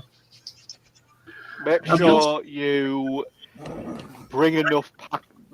Make sure that you have enough room in your baggage to bring back any crap. Yes, that's it. Because I learned that, as I said, I learned that first convention. And as the thing is, I am actually bringing 1 or 2 things actually with me this year. But yeah, always make sure you've got room. Yeah, I'm bringing a card game. Sure. Oh yeah, cool. And I'm bringing my little Optimus Ducky Prime plush. Excellent. Another good tip as well is eat. I know it sounds daft, but you know, you're doing panels in the dealer's room, you talk to people in the bar, you're having a drink, this, that, and the other, and this, that, and the other. remember to go for food, go for dinner. You know, I mean, chances are if somebody goes food, somebody goes, oh yeah, let's go food. You know, so because it's easy done. I've done it myself. Is suddenly breakfast. Philip, what, sorry? Hilton breakfast. When you have the Hilton breakfast, eat as much as you can. Yes, that'll keep you going. But I mean, it's happened to me. I mean, you've had your big breakfast, and then suddenly it's 5 o'clock, and then you realise you haven't eaten since breakfast. So that's why it's always good to take some snacks with you up to the room. Yeah. You know, because you can go take your stuff up that you bought, put your stuff down, grab a chocolate bar or something, or whatever. You know, some fruit. Fruit's good. Take some fruit with you, some apples, oranges, whatever you like. You know, it's firstly it's healthy. Secondly, it's you get the nice sugar rush as well, which helps. You know, with your adrenaline and that, because your adrenaline is on fucking, you know, and then and it's really easy to eat as well. You grab an apple and just sit in the room for 5 minutes. Yeah. And take breaks as well. If you're feeling a bit overwhelmed, go and take half an hour. Go sit in your room for half an hour where it's quiet. But you can look at the stuff you bought as well. You know, it's always, you know, you don't have to take a break. But if you're feeling a bit overwhelmed, tired, hot, sticky, you know, because it does get hot in that building, just go and have a break. Go and have an half an hour, chill out upstairs, you know, grab something to eat, you know, or even go for a walk to the resort world. You know, it's quite a nice walk through there. There's a nice little bit of wooded area. It's nice, quite nice. Yeah, I mean, I'll just echo the same thing Tony says in a way. It's just like, in one way or another, we've all been there. We've all been first timers, not knowing what to expect. Not having an idea, but not fully, you know. But like I say, what I would say is a good, like say, tricks and cheats. I would say look up. If you're thinking about going to TFNation, look up online, YouTube, whatever.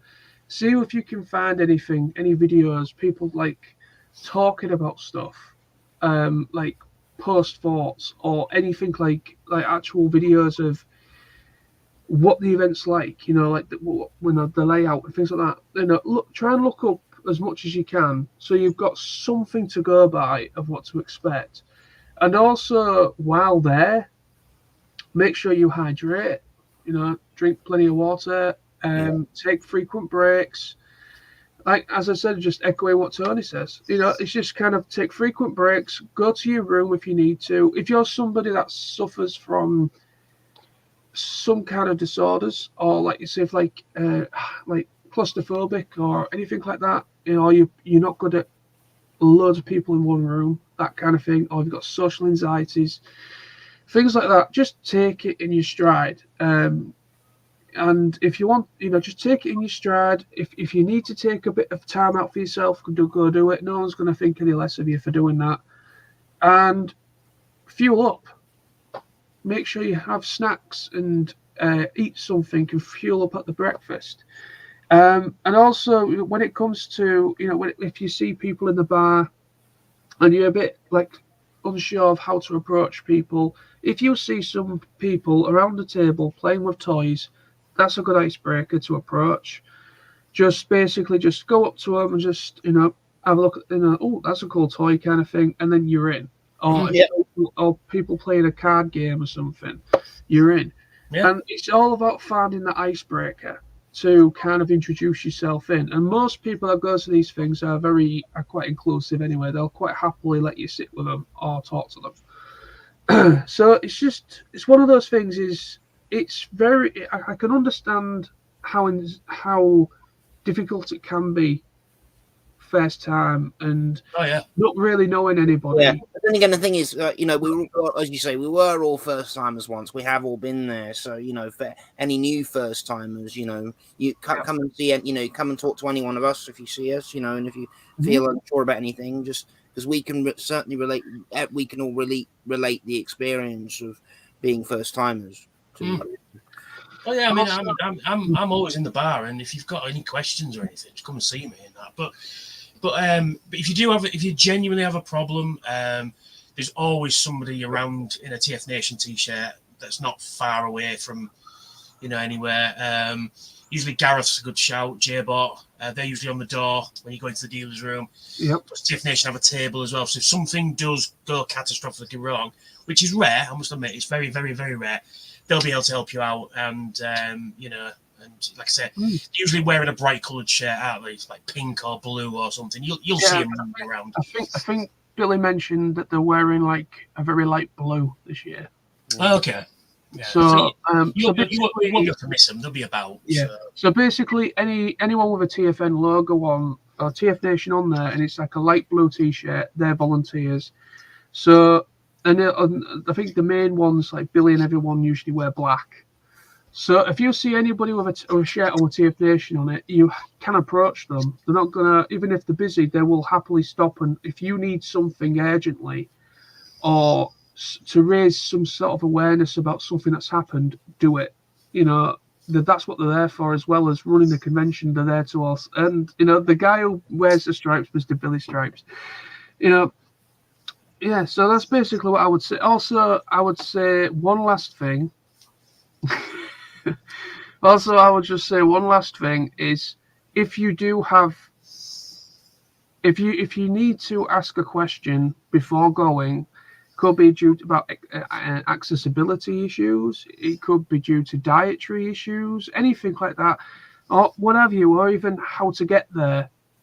Send them a message on social media or for the website. You know, send them an email, and they will happily reply to you and try and help you out the best they possibly can. Just to help yourself out and just getting some insight before even coming is a good idea. Yeah, it's always, again, a first time if you're driving or something like that, it's always worth putting the, you know, the hotel into Google Maps and then saying and finding your destination, which is going to be the quickest way and stuff. So little things like that you wouldn't necessarily think of help out greatly. And Google Street View, surprisingly, helps out because looking at a top-down map is one thing, but actually seeing the building from street level, you go, aha, that's the building, you know? Because when the first year I went, I did exactly that. When it was in the Holiday Inn in Birmingham City Centre. Yeah, New Street. New Street, yeah. And so it was a good way of seeing what it's actually going to look like when you walk up to the building. You go, aha, that's very the building there. So, I mean, it's a daft thing, but it fucking works, you know? Especially if you've never been somewhere before. Yeah, exactly. But most importantly, I think we've skipped this bit. Most importantly, though, let's go and have a laugh. That's what you're there for. So have a laugh, enjoy yourself, buy some robots, talk to some interesting people, have a few beers, or even if you don't drink, join us in the bar. You know, they do Coke and coffee and all that kind of stuff. And when I say let's go and have a drink in the bar, I don't mean I'm going to get you a pint or anything. If you don't drink, fine. It just means come and join us, is what it means, you know? Exactly. Have fun. That's what we're there for. Have fun. Oh, and don't be a dick as well. There you go. Yeah. Exactly. Yeah. All right. Sam says, with the guest lineup and the timetable throughout the weekend, it really sounds like TFN this year is pulling out all the stuff for this. Definitely. Oh yeah. Because last week, obviously last Friday, when I did my thing with Billy, he kind of said that this year is 100% focused on Transformers, of course, because it's 40th anniversary. There is no alternate programming either. So, like, there's no Gundam stuff this year, for example. What I mean is, yes, there's no like sad alternative panels. Like, that's probably about another thing that's about robots as well. It's just 100% focused on Transformers, and they have really kind of thought outside of the box. And it's also, he said as well, it's thanks to feedback from us. People doing videos and asking questions that has helped them to kind of think outside the box a bit more to make it much more interesting. Like when I mentioned earlier when we were looking at the schedule, he mentioned about that that panel where basically professionals interviewing professionals. So like an actor interviewing another actor, and so on and so forth. And that was actually a thinking idea from Kellel Prime David, and that he suggested. So it's things like that where they're trying to really kind of like look outside of the box and what can we do to make a panel more interesting. and things like that. And it's interesting just how much really goes on and how much they do take from how much they do take from people's thoughts and feedback, and constantly trying to improve it each year. So, like I say, it's kudos to the TFN crew behind the scenes. They do an incredible job every year, and it's just every year, yeah. And I always they put 1,020 times amount of amount of energy into every single. Yeah, I just have huge admiration for the team. You know, obviously, for Billy, for Diane, you know, Dave, Patrina, you know, all of them. They make it the most brilliant team. Well, I always try and thank them all on the way out. Because I mean, I always try and speak to Billy, but Billy's always like massively busy, which is part of the course. And Billy always has that, I'm going to kill you, I'm going to rip your head off face. But he's busy doing 20 different things. He don't mean it. It's just the way he is, bless him. He's a good lad, Billy. But yeah, I always try and thank him on the way out, because if I've had a good time and everybody else has had a good time, then it makes them go, do you know what? We put on a fucking great show and we're going to do better next year, you know? Yeah. So, because it makes them go, so how can we top this? So they'll go, right, we can get this guest or that thing or this thing or that. Obviously, you know, one of the greatest highlights, you know, definitely was having Stan Bush that year. But, you know, yes, even though we haven't really had like another gig since, but I've had equally or if not better time every time I've still been since, because, you know, they always up their game every year. Yeah, they do, yeah. I mean, the Stan Bush thing was like, I never thought in a million years when I was a kid watching this movie on VHS back in the 80s, would I ever thought, A, see Stan Bush live, or B, meet the man afterwards, you know? That was a great concert. It was. And to meet so many people from that fucking movie, you know? Yeah. I've shown this off earlier on, but my DVD is chocked full of signatures. You know, I mean, to met quite a lot of the cast from it. Yeah. It's just insane. So I know signatures I have got. Yeah, Greg Berger, Hal Rail, Sue Blue. Those are the ones I know I've got so far, and Stan Bush, obviously. Oh, another thing, just to segue back to what Adam White was saying about advice for people. This is about autographs. If you're going autograph hunting, don't show up to a table with everything they've ever done on IMDb. You know, like 40 DVDs or comics. That's unfair. It's not fair, because I mean, you don't want to be stood behind that guy, do you? You know what I mean? There's nothing wrong with taking 2, 3, 4 things to get signed at first. I mean, they're more than happy to do that. But then there's nothing wrong with joining the queue again at the end and then getting something else signed. You know, but just don't be that guy or girl who stands there with everything. I have seen it in previous years. Yeah. And it's not fair. I know as much as you want the experience of meeting them and to say hi and thank you and stuff, so do all the other people behind you in the queue. Yeah. And if you have, like, you know, a huge stack of stuff to sign, even if they are willing to do it all for you at once, you could be potentially denying the other people the opportunity for them to do the same.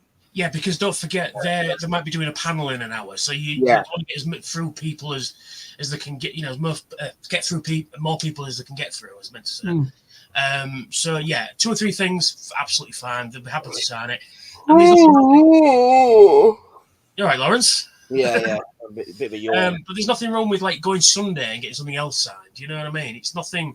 You know, there's no stopping it, but just minimize when you're there at that moment. Minimize the things. 2 or 3 things is fine. You know? You sounded like Bagpuss for a second there, Lawrence. It is. Yeah, I did yeah, I came. I got back from Leicester about 4 hours ago now, and then I I had about a 2.5 hour kip when I got home. Ready, and I went into I had quite a deep sleep. Yeah, it has been hot today. I mean, I nodded off for about an hour, half an hour, The thing is with me, I daren't have a nap, because whenever I've had a nap, it turns into something like a 12-hour nap. I know you like to do the all-nighters at TFN, Knowlesy. Oh yeah, that night you and Jermaine stayed up and didn't go to bed, and then Jermaine did a fucking 4-hour train journey home. Crazy. Yeah. what was funny about that with Jermaine is basically I can't remember who. I think we're talking with Gareth. It was Gareth, Jermaine, and a couple other people. I think Dean was there as well. Dean. Well, there's a few of us at this table, and we're just talking, and it was, I think it was Saturday evening, I think it was.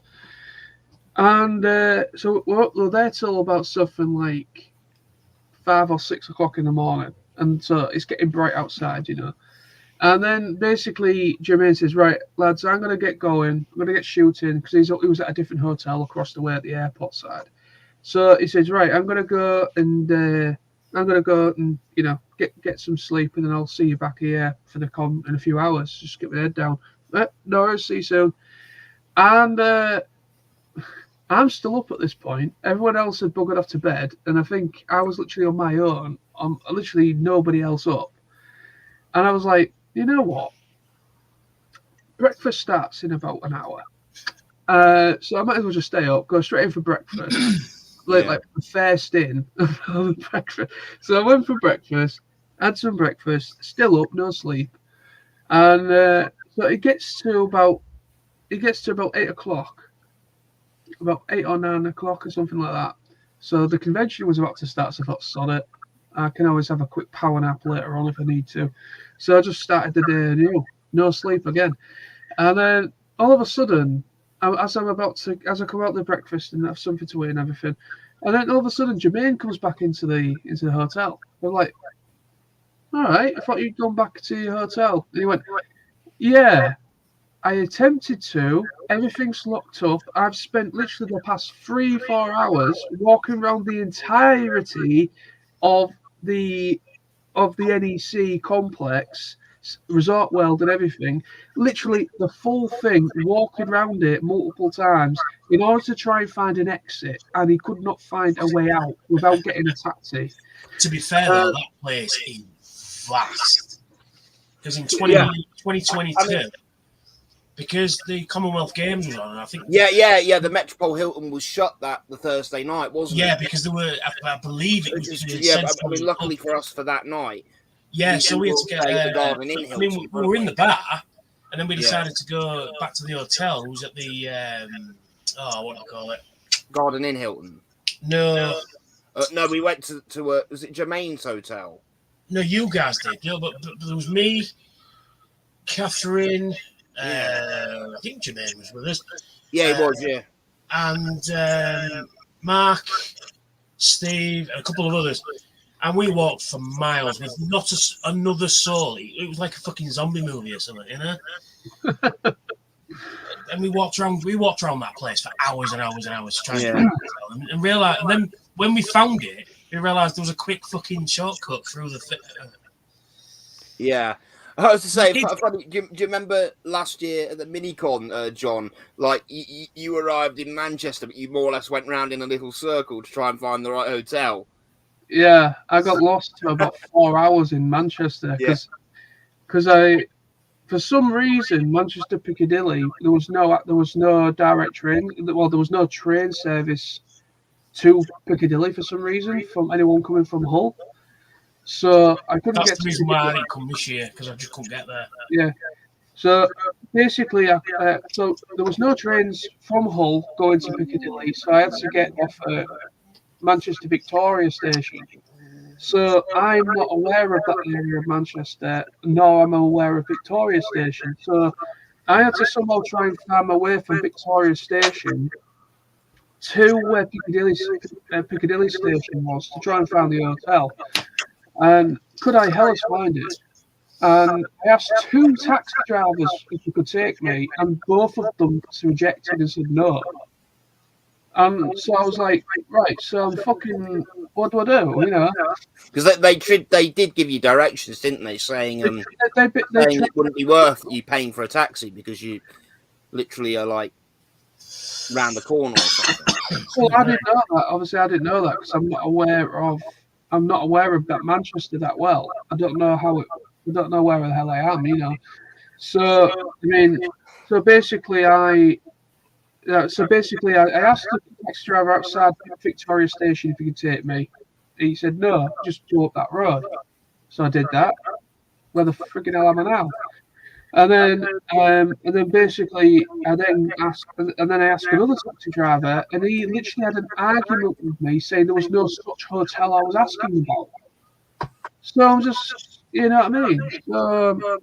Freaking Manx. I'm joking. I love you, really, but no, it's just that was an experience. But So, you know, Tony, are you going to the mini con in Grantham? Grantham. That was Reading. Reading. No, well, if I can get there, yes, but for right now, because I don't drive, I've got to rely on trains, and trains are expensive. That's why we're going on bus, isn't it? Because it's a lot cheaper on bus. it is. The thing is, to get to Reading, you'd have to go to London and or Cardiff as well. I mean, I could go Cardiff way, but I mean, if I go on bus, it's like 10 hours. I mean, the problem is if I did go on the bus, it would take me 10 hours to get there. Yeah, so I have to go the night obviously before. now, us three, you, John, and me, you, Sam, and John, and me, myself, we won't be probably going to that one because we're going to another event. Oh yeah, what event? UK PonyCon. Get out.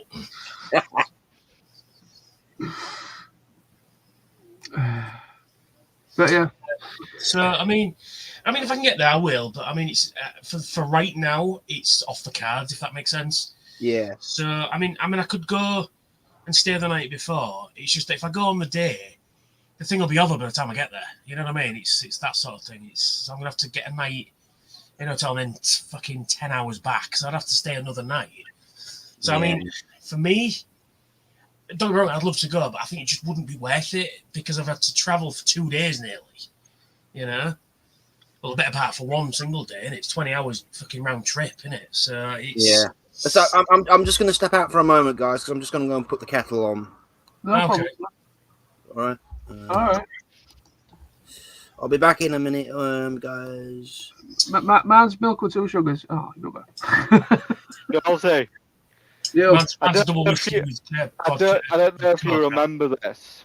I was just thinking about TFN and one specific day, and I woke up in the hotel room, and to discover that not you, but Anton was in the bed opposite. And I was just thinking, when I woke up, I was thinking at first I didn't recognise him. I was like, who the hell is that? Am I in a different... Have I walked into somebody's room somehow? And then eventually it clicks and goes, oh, that's Anton. Anton, wake up, your phone's going off, it's 5 a.m. And he didn't wake up. I hit him with a pillow repeatedly, he didn't wake up. And then I looked around the room, there's no sign of Nosey. So I was like, right, I've got Anton's phone waking me up at 5 a.m. I'm turning his phone off because that's annoying me. And then, like, where the hell's Nosey? He's at the bathroom. Is he asleep in the bathroom? No, where is he? Then you call me about 20 minutes later, about 6-ish. Like, Nosey, 2 questions. Why is Anton asleep in our room? And where the hell are you? It's like, oh, well, Anton showed up at midnight. Didn't the guy he's staying with wasn't here, so I said he could sleep in my bed in our room. Right? Where are you? Oh, I've been awake all night in the bar talking to Jared. Okay, well, that explains that, man. Okay, right. Yeah, that was the year me and Jared was literally up all night, and it was another case of going in for breakfast and not having any sleep. Obviously, Jared. Sleep is a luxury at this thing, to be fair. It was really, really kind of funny as well because it was kind of like me and Jared on our own, nobody else there. Everyone's in bed, and it's just me and Jared talking together on our own. And the freaking cleaning staff just kind of cleaning around us. It was just hilarious. So I remember Jared, he buggered off to go for a quick cigarette and everything, and he said, I'm gonna go and get my head down for a couple hours. And I went, okay. And it's me still on my own. And I thought, well, I can't go to bed because I've given my bed away. So I thought, right, I'm but again, another hour or something later, the breakfast all open. So I went for breakfast, and then I think I eventually went to bed at like something like 10 or 11 o'clock in the morning, and I think I missed pretty much nearly everything that day because I just zonked out. Oh yes, because I forget his name, but that was the day that one of the guests, I forget who it was. He was on the obviously on the stage. Oh, it was what's he called? Andre, that was it. Andre Sulago. He called him Yeah, out. and Yeah, he called you out. He called you out. He was like, TF Nosy, just want to say thank you for your YouTube videos and all that. And then I find you 5 minutes later, like a zombie, like just walking in like a zombie. I'm like, Nosy, wake up. You must speak to him. He has just given you a big thank you on stage and given you a massive YouTube advertisement. You must thank him. Wake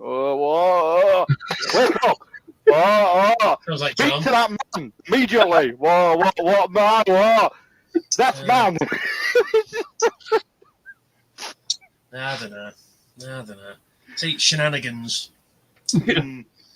You know, and these are the things you laugh about. You know, years later, it's like, I mean, I always seem to have a bit of a problem when I go to these fucking things as well. I mean, it's nothing to do with TFN itself. It's something sort of adjacent to, you know.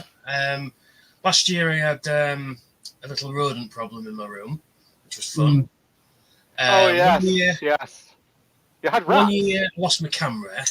Another year, that was before smartphones. That's how long we've been doing this. I had a separate device that took photographs. It's crazy. You know, and then 1 year I got locked out of my room. So it's been. Oh, and 1 year what year was it? Where about sort of like 2:30, 3 in the morning, we had the naked guy who just came down to the reception. And he locked himself out his room. I didn't see it because I think I'd gone to bed. I think I missed it by like half an hour because yes, him. This was since after I'd gone to bed. Yeah, it was something like 4 o'clock in the morning. This guy, from what I understand as well, is what people have been telling me. Apparently got locked out of his room, start bollock naked, but just asks more questions. Really, it's like, firstly, what was he doing outside of his room, start bollock naked? Right. At least if somebody knocks on the door, you put some pants on, don't you? You know, yeah. Right. And secondly, from what I understand is, when he went down to the bar, went down to the reception, he just stood there like in full glory, like not giving a shit. It's like, nah, I'm naked, so what?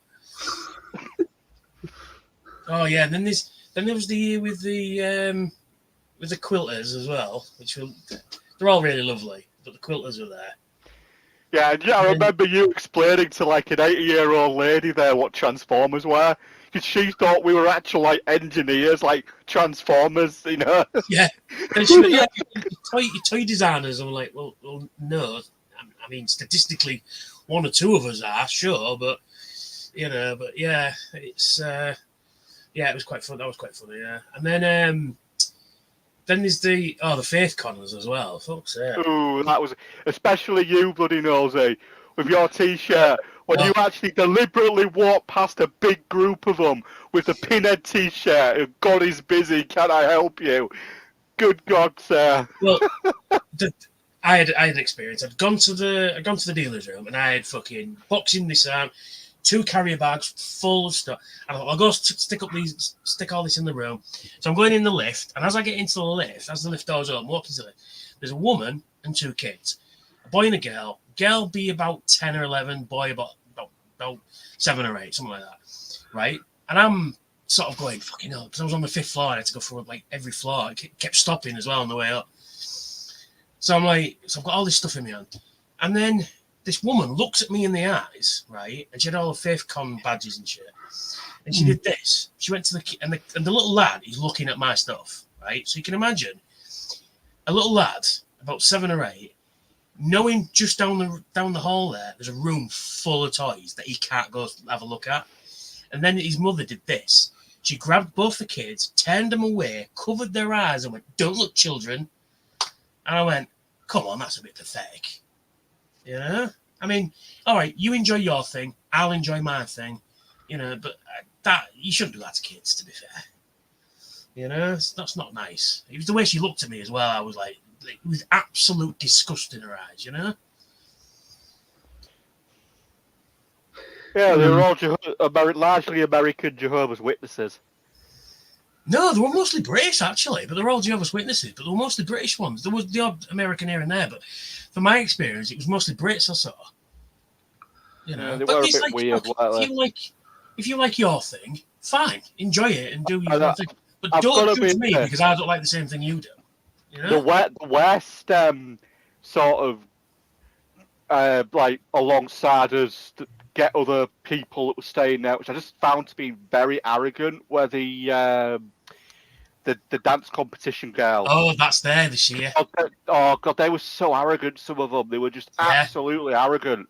Oh they wouldn't get out of your way. You could walk down a corridor, and they'd be stood dancing in the middle of a corridor, and they would just glare daggers at people trying to get past them. Yeah, because there's that little corridor that sort of sweeps to the right and then the left again, isn't they? Where that mirror is. Yeah. It's quite a narrow bit of corridor there, isn't it? I got some fucking death fucking stares, as if to say, "We're practicing. How dare you interrupt us?" And I'm like, and I went, in a public corridor. It's public access. I said, there's an empty room there. If you go and ask them, I'm sure they'll let you go and practice in that little empty room there. You know, but I mean, another thing as well is we were sat in the bar, right? Minding our own business. We've been sat in the bar all day, you know, like you do. And there's a bunch of them came up to us and went, "Oh, you're going to be sitting there all night?" Well, yeah, it was only about like 10 o'clock or something like that. So, yeah, we've been sat here all day. "Oh, but we want to sit down." "Oh, okay, then we'll just get up and let you sit down then, shall we?"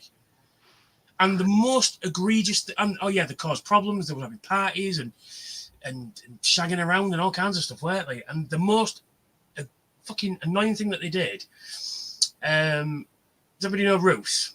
Yes. Yeah, she's in a wheelchair, bless her, right? And she was talking to somebody, and they just wheeled her out of the way, pushed her out of the way, and I'm like, that's fucking disgusting. If I'd have saw that, I'd have gone, "Oi, that is just not on." You know, and she wasn't even in, because she told me late, you know, about an hour or so later, she told me what had happened. I was like, that's disgusting. You know, that is absolutely disgusting. That's just not right at all. You know, especially when you're talking to somebody and then you get pushed out of the way. That's just not good. You know, yeah. So we might have that again this year, but they were banned. I'm sure they were banned from there because of all that aggro they were causing. They weren't banned. I think the event that we've had before, it actually completely just shut down, went bankrupt, and got cancelled. I heard they were banned for. I don't know. I'm guessing this is probably a different event, but similar. Yeah, but just, you know, I mean, if they keep to themselves, fine. You know, if they want to talk to us, that's fine too. You know, but yeah, I don't want to be I don't want them to be causing problems and that, and like I say, pushing people in wheelchairs out of the way. It's just not good. You know, I'm not saying they will, but you never know. You know, it's as if like when you said to me about, you know, Adam, just so we know, Adam White confirmed Naked Guy was 2015. He's also stated the Dance Well thing, it did go bankrupt. Well, there we go then. So it must be, well, like I say, it's a new thing then. You know, so. I'm just clarify Sam's not lying. Where are we? Yeah, Naked Guy was 2015. 2015, yeah. Yeah, there's always something like that going on. But I mean, what are you doing out your room without any clothes on? And Dennis Wells went bankrupt. I heard he was drunk. The story I heard was that he was drunk and that he kind of went up to reception. There was one young last man in reception, and the story I heard was he was like real apologetic, explained that he'd had a few drinks, had a shower, then effectively attempted to walk back into the bathroom, but somehow walked out of his hotel room and obviously locked himself out, so he had to go down to reception to get to the card. At least that's what I heard. That was the story I was. Well, there was the Fathers for Justice as well. There was that. I think that was 2015 as well, or maybe 2014. So I remember just standing outside with Izza and Gerard, I think. Might not have been Gerard. No, it was Gerard. Stood outside and we're just talking away. And I'd bought Beast Wars Megatron off Gareth because he had a load of Beast Wars stuff he was selling in the bar. And I just went, "Oh, yeah, I love that. Yeah, cheers." So we stood outside. And then, because somebody had already mentioned, no, it wasn't Batman. 2015, yeah. It wasn't Batman. It was Night Owl from Watchmen. I'm just going to get onto that. It was. Because, right, we stood outside, and I heard, because there was a lot of police going around, because there was a thing on about custody trials or something, wasn't it? And it was like they'd made a ruling that some guy didn't agree with anyway. I'm not sure what it was, but some guy, and he was protesting, and because I heard, oh, somebody's dressed as Batman, and of course us nerds instantly go, which Batman is he dressed as, right? And then somebody said, oh no, it's Night Owl, and of course, which version of Night Owl from Watchmen? Is it movie or is it comic? I think it was more movie. So we went outside, and we stood outside, and this big, huge copper comes bounding out to us. There's a few of us stood outside having a smoke. I mean, I didn't smoke, but I was stood with the cool kids having a smoke. And he come over and he goes, are you guys part of this protest? And I said, oh, no, we're for Transformers. And luckily I had Beast Wars Megatron under me. I went, no, we're for Transformers. He goes, oh, right. I said, why? Is there a problem? And he goes, oh, no, there's a designated protest area. And I was like, oh, right, okay, we're just out having a smoke. And he goes, oh, fair enough. And he's real nice, actually, this bloke. And he said he was talking about, that he's a big James Bond fan. And then as I go up to later on, so as I go up to the room to put this in the room, Megatron in the room, I get stopped at the lift by the cleaning crew. And they went, oh, you can't go. Where's your room? I said, it's just down there. And she went, what number is it? And I said, I can't remember what number it was. And she goes, oh, yeah, that's fine. And I was like, wow, what's mine? And she went, oh, the Fathers for Justice guy, he's set the sprinklers off and caused... I mean, I've heard conflicting reports. I've heard anything from 10 grand to 10 million pound worth of damage. It's probably closer to 10 grand's worth of damage. And what he'd done is he set the sprinklers off, and it flooded like 4 or 5 rooms down the corridor. And just our room, because I was sharing with Simon that year, Simon Skate, I was sharing with him that year, and it was just, our room was just outside the next one along before it had stopped. I remember Jamie, Magic Man, he was pissed off because the set it off, the sprinkler had gone off in his room, and wet all his clothes and that. But the hotel was actually very apologetic about it, and they went to, they dried all his clothes for him and put it all in the dryer for him, and they bumped him up to a fucking penthouse room. You bastard. So yeah, there was that. There's always something going on, isn't there? Oh yeah. Yeah, it's always fun and games. But that's where we go. It's all these stories you tell to your grandkids, if you're ever having grandkids.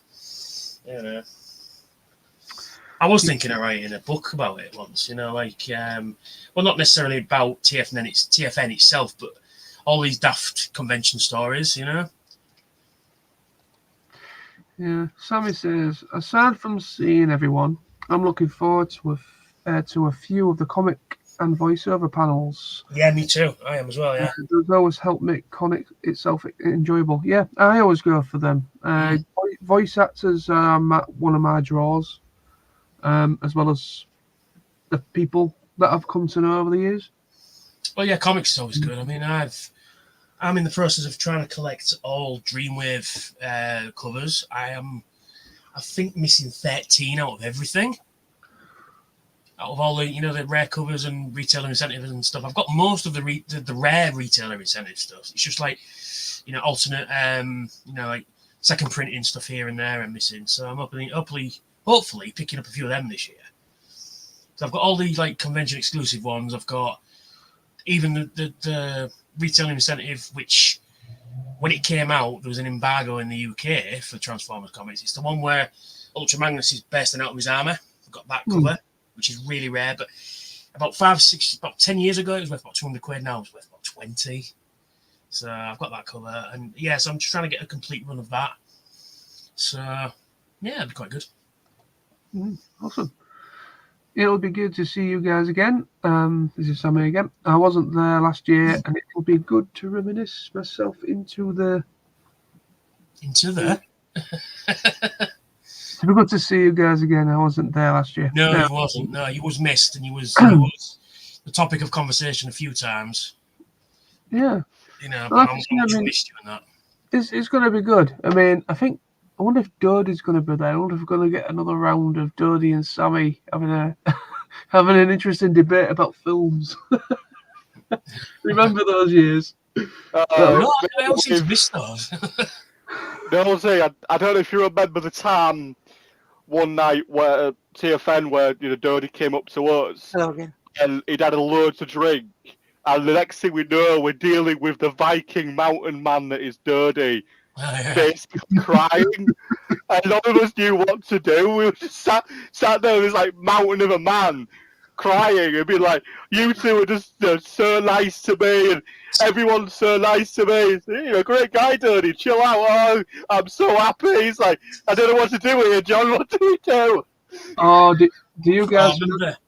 I remember once he shouted me down the corridor once, you know where the rooms are. He had this big Icelandic voice go, Tony! And I'm like, what? Tony! You've got the voice of God fucking coming from behind me. All right, Tony. Here's the album I bought off Slambush. Oh, nice. Awesome. He says to me, he goes, you like booze, don't you? And I went, look at your asking. He goes, here, come and try this. And he had some weird Icelandic fucking aniseed thing. It was like a black spirit. Yeah. I was the only one that of everyone that tried it that seemed to like it. Yeah, and he poured me a glass, and I drank a bit. I went, oh, fucking, what is that shit? And he goes, don't you like it? It reminded me of black sambuca. It gave me, I like sambuca, original and black sambuca, which is a licorice one. Yeah. And that stuff that you're talking about, Tony, I believe it was meant to be like licorice based. It was fucking disgusting. Like an aniseed type thing. But oh man, there's a picture. I think I've got a picture of me and him wearing green, and it was the last year at Auto Assembly when we had, it was kind of like it wasn't karaoke, I don't think. It was just kind of, we're just all like dancing to music and like air guitaring and stuff. And it was that, remember that year? I think it was it was 2013 or something like that, maybe. I don't know. 2012. No. 2015 was the last Auto Assembly. Yeah, it was the last Auto Assembly. It was either, I think it was either the third or fourth one I'd been to.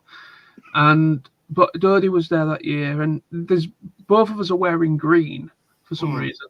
And we're both absolutely off our tits on this drink that he brought that year. Absolutely off our tits. I've experienced all kinds of weird fucking alcohols at that thing. Grufflock, Adam. With the mead. Oh, that's disgusting. I had stories about that, and I heard Pud, Kello Pram had a bad time, I think, didn't he? Yeah. He was on stage only next year. Right. We won't discuss it here, but we'll spare him some embarrassment. Yeah. But it was very funny though. Yeah. Then we had the fire, the evacuation of the fire, didn't we? 2010. 2010. Yeah. Oh, that's when we were all waiting for breakfast, wasn't it? Yeah. Yeah. Did all the fire doors just close? We were stuck in the corridor.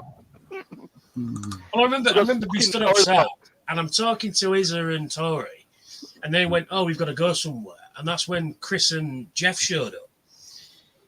And they went, he goes, what's going on this? Chris McPhelan. He goes, what's going on? I said, I think there's a fire drill or something going on. So well, nobody's quite sure what's going on. And he goes, we've just got here. And I says, all right. I said, well, when we go back in, you can dump, because we're going for food in a minute. So come and join. So I said, dump. He goes, I said, come on, just dump your gear in my room. So I'm going to go back up there anyway. And then we'll go for food. And then you can sort your room out afterwards. And he goes, I went, yeah, okay, no problem. So we got back into the hotel, and then the fucking lift, because everybody's out of rooms, and the lift, because I was on like the fifth or sixth floor, something like that, the lift stopped at every single floor, and I could see Chris holding back the edge to murder everybody in the lift. Every time it went up a floor, he's like, and then and then just that fit. Oh man, it's so funny. And he goes, "Are we ever going to get to your room?" I said, "I don't control the lift. I'm not the wizard of the lift." But yeah, it was really funny. Yeah. And then see, this is the thing. This is the kind of stuff that I love. Just the daft things. Yeah. The conversation we have in the bar, like I said, that impromptu astrophysics lecture I gave last year about warping space time and all that. Yeah. If I start talking about it, just tell me to stop. Yeah. So, has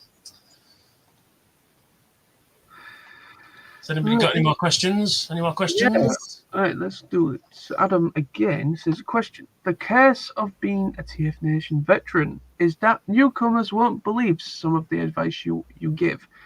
What is the hardest thing newcomers need to believe is real? Ooh, that's a good question. The hardest thing to believe that's real? Tony's anger, the inner Hulk coming out before he's had his bacon sandwich. That's what you definitely need to remember.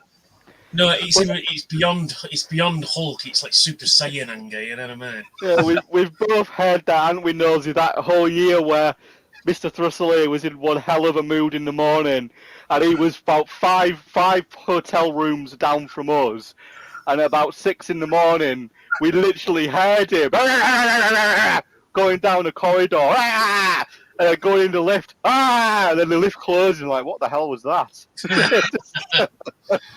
Oh yeah, that was the. I said earlier that was the year that I got locked out of my room. Yes. I was the year you got locked out of your room, and I think you ended up bunkering up with Jared, was it? And Johnny? Jared and Johnny, yeah. Oh, that would have been brilliant. I wish I'd have been in that room that night. It would be hilarious. Those two, fuck's sake. When you put them together, it's just like...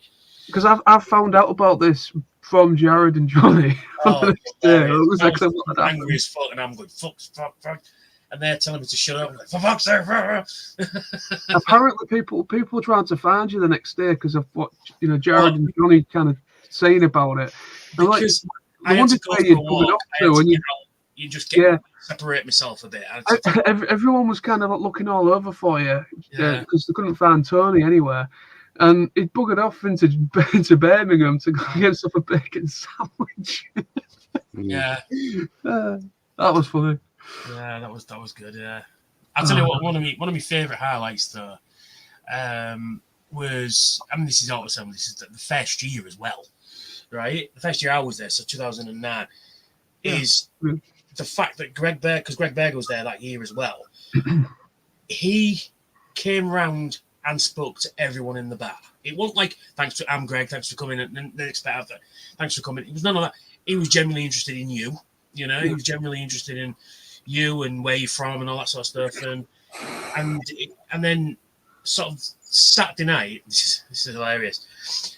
So Saturday night, I'm mulling around, and then Dave Calaprime says to me, he goes, "Oh, we're going for food. Do you want to come?" I said, "Yeah, where are you going?" He said, "Oh, there's a takeaway across the road. We're gonna get some food from there, and then we're gonna go record a podcast. Do you want to come?" All right. So go for food, right? So we go in, right? This is a uniquely whole thing. So we were going. Sorry, I'll answer your question in a minute. Sorry, Dad, I'm off on a tangent. We go into the takeaway. We're going to be here for a long time, people. Shut up. Right. if you stop me from talking, we'll carry on. But anyway, so I go into the takeaway. Everybody's ordering food, and I ordered a burger and chips. Now I heard the bloke say, "Do you want salt and vinegar?" But my whole brain went chip spice. Right. So I said, "Yeah, put loads on." So I go back. We got up to the room, offer me fucking food, and everybody's tucking in. I'm like, "There's no fucking chip spice on these chips." And I got looked at everybody in the room like, "What are you talking about?" For those of you who don't know, in Hull, it's a unique takeaway thing. They put what they call chip spice on, which is mostly paprika and a few other spices, salt on chips, and they taste amazing, don't they? Yes.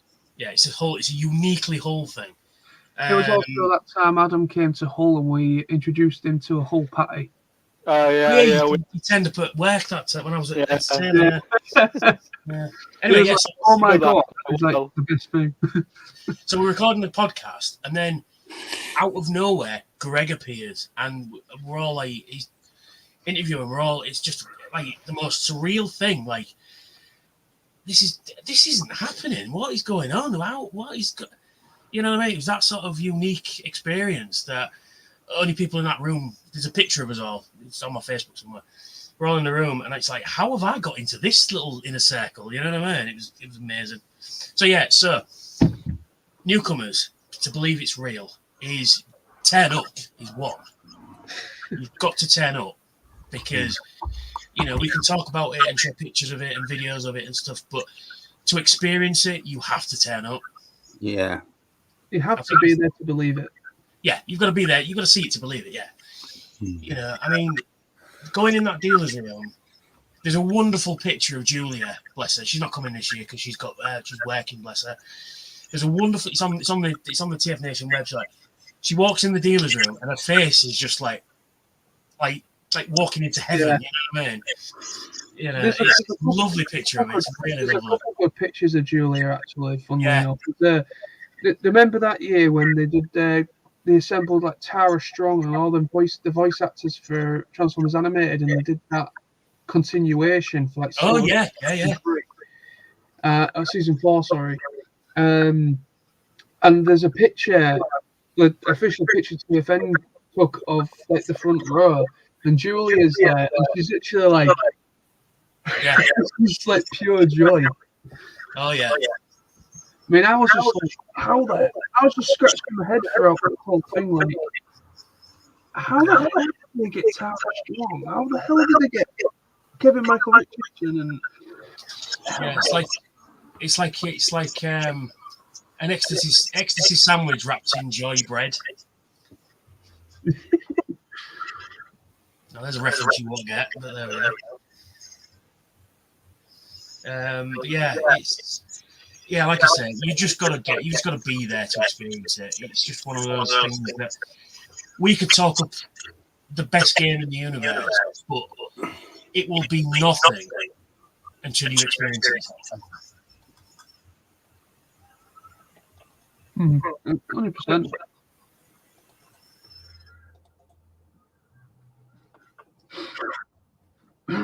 Right. But yeah, I'd echo the same thing, really. It's just, you just got to be there to experience it. You've got to be there. You just got to be there. You know, it's a very difficult question to answer, really, because it's kind of like, it's one of those things that it's experience all on its own. In order to experience it and to just be a part of it, you just have to be there. You just have to be there and just embrace the awesomeness. That's the best I can say for that one. What about you two, Lawrence and Sam? What are your thoughts on that? Yeah, you'll never particularly. God, there's loads of feedback on this. I know, I'm hearing it as well. But I've got nothing else open. So. How's that? Still there. What about now? That's no, better. That's better. Yeah, that was best as I could do it. So I'd say with TFNation in general, it is what you make it, as we all say. Yes, random spontaneous things can happen, like random spontaneous noses blocking fire exits and being reminded to move by the Great Billy. And other times we have just amazing concerts or amazing script readings or panels or just generally walking around the dealer room, and the next thing you know, somebody will be like, oh, like for example, one year I was in the dealer room just watching some of, I think it was like a panel going on, and there were two lads, probably about 15, 16, and they were sat just across from me where I was stood. They kept on looking at me real quick, and I noticed it. And then I heard them say, oh, that's him. I'm sure that's him. So I just kind of wandered over, I said, all right, lads, can I help? Just noticed you, looking a lot at me. And he goes, you're Firestorm, aren't you? That's a YouTube name, Firestorm, right? Yeah, I'm Firestorm. Oh, I just, really like your stuff on YouTube. Oh, well, thank you very much. And then literally the next question was, do you know two guys called Noelsy and Soundwave? Yep, I do know them, yes. Do you know where they are? Yeah, they're just right over there. Oh, thank you very much. And I went off and talked to you two. And that's just an example of the, stuff that happens. They're just random stuff. But people you've never met recognize you from YouTube. Yeah, that's always a great thing. It is. It's fantastic to get recognized. I mean, yeah, really, I mean, I owe it. You know, like if I'd never found a Carl God Pikachu's channel, I might never have, come across you guys, and might not have heard about TF Nation. And it's like, because I know he used to do or something. I remember like hearing, seeing videos like some of yours, Tony, some of yours, John, and like Timey and those guys, But now we've all met in person. Mm. Oh yeah, it's a wonderful thing, I mean, like I said, we've all got a shared interest, but like I said, we've all got our individual interests too. It's that's what it brings us all together till all are one, so to speak. See what I did there? Yeah, but exactly. I mean, but like I say, it's just the getting the recognised thing is weird. I mean, I got recognised at Spider's nightclub in the fucking toilet once. And I go, oh, you saw my best you on, eh? I'm like, what?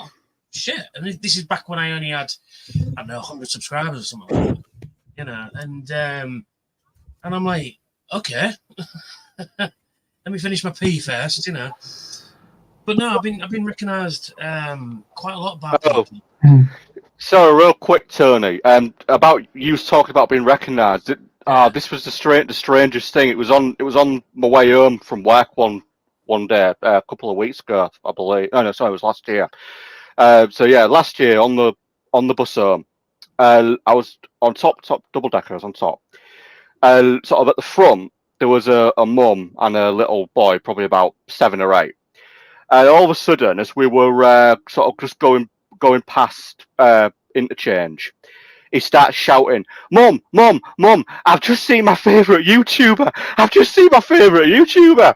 And I would just think, out of interest, I sort of, I'd look out the window like, anybody I know? It's you. I saw you walking down the street, and it was like, bloody hell, that kid knows who Tony is. He's been watching his stuff on YouTube. So yeah, it is a weird experience. I mean, I know how the guests. I know how it is for them, if you know what I mean. So I know what it is to be recognised. I mean, I'm not saying I'm nearly as famous as David K or Greg Bay or anything, but I have understanding of how it works, because it can be embarrassing. It can be at the wrong time, and it can be, like when you're having a pee in a nightclub, in the toilet. It can be weird, I get it. So I've got like a unique understanding of it all. But if you just, like I said, this is another bit of advice. If you treat the guests as guests, as people, rather, should I say, because they are, after all, just a person, living the life, doing the things they do. Because it is a, thing to be recognised as to that. I mean, a lot of voice actors find they can get away with mingling into crowds. They're not recognised as recognised by fate. But somebody like, say, Michael Bell or Frank Welker, who has an instantly recognisable voice, somebody will go, "Hey, I know that voice from somewhere," And so I understand what it's like. So basically, it's like treat the guest as you would treat anyone else. Please, thank you, all the rest of it. Don't just go sign this and then just grab it and walk away. None of that. But I had a very interesting experience. One, I think it was still auto assembly actually, and I'm stood at Toifu, and I'm sort of looking at Action Masters. I did end up picking up Action Master Shockwave, and I was talking to Nick, and he goes, "Well, I have the accessories for it, but we can't find them right now. But when we find them, we'll either give you at the end of the weekend, or we'll send them out to you. No problem." And eventually, it was the year later he gave me the stuff. But as I was talking to Nick, I get a tap on the shoulder, and I turn around. There's some random guy I've never seen before, and he goes, "Hey, I saw a vest you on, aren't you?" And I went, "Yeah." And he gave me a really weird smile. And then he said this, "I'm your number one fan." And my brain went, "Oh my God, he's going to smash my ankles with a sledgehammer." And I went to Simon. "Simon, that thing we're doing. Sorry, mate, I'm a bit busy. I've got to go. We're doing this thing. Sorry, I've got to." And Simon's like, "What was all that about?" And I went, "Yeah, that was my number one fan." And he went, "He's going to smash your ankles with a sledgehammer, isn't he?" Yeah, that's a Sam. That was a Misery reference, in case you didn't know. Yeah, that was a weird experience. Yeah, when he said I'm a number one fan, my brain immediately went there. Yeah, but he gave me the creepiest fucking smile. I was like, okay, you know. So yeah, I love being recognised, but it's still weird though. You know, I still find it like, but there are better YouTubers out there. You know, there's few stood over there. Go speak to few. You know, sadly he can't make it this year. He's busy doing metal, isn't he? He's a Bloodstock. Doing the metals. Yeah, is it Bloodstock?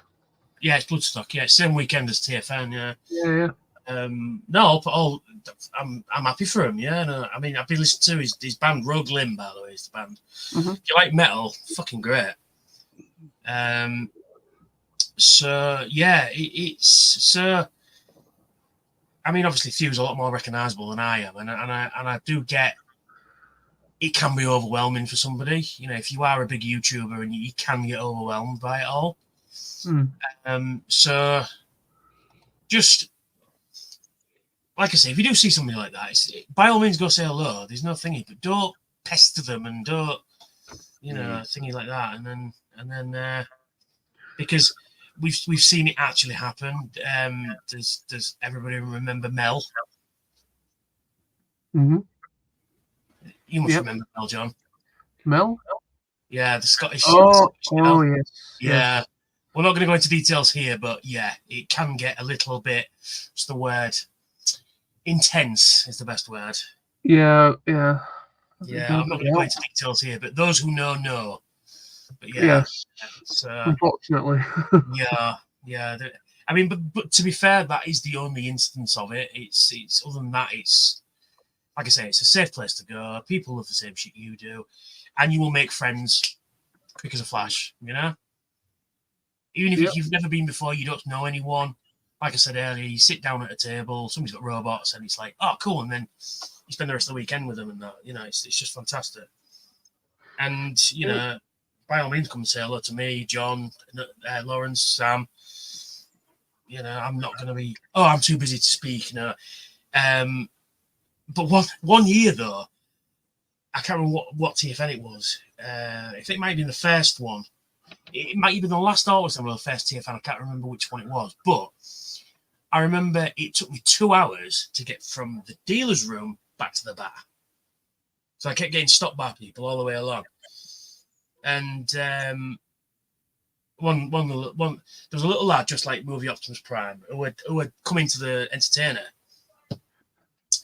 And he was just like, I've never seen a kid happier in his entire life. And his dad was pretty happy as well. Because he's dressed as Optimus Prime and he come up and he goes, hey, that's the man from the toy shop. And I went, yeah, that's me. How are you doing? And he goes, I've seen Optimus, the real Optimus Prime. And I went, because that was the year they had the big trucks outside, remember? Yeah. And he goes, I sat in the real Optimus Prime. I said, oh, he's outside, isn't he? Yeah. I said, did he transform? And he goes, no. I said, he's probably tired. He's come from America. He's a bit tired. That's why he didn't transform. And the kid goes, oh, that's right. I said, are you enjoying it? And he goes, oh, we bought loads of stuff. Yeah. That's it's nice to see that, you know. It's like cross-generation thing, the dad and the son enjoying the same thing, you know. Yeah. It's lovely to see, you know. So yeah.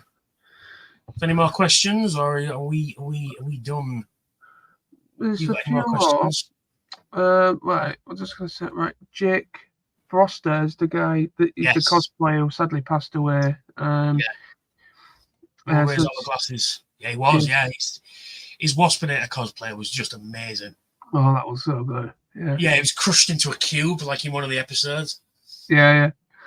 He was clever, but he was a puppeteer, wasn't he? As well, he could. They disqualified him, which I think was a bit of a fucking. I was angry at it as well because they said it was a puppet and not a costume. But I'm like, but he's wearing it, so technically it is a costume, you know. But it is a costume. He came over to me and he was fucking pissed. He was really angry, you know. And that was the year when fucking Tan won it 5 years in a row. Remember? Yeah. Yeah. So it has got better since then. Yeah. Yes, we will definitely. Jake and Peter Spillos will live on forever. Yeah.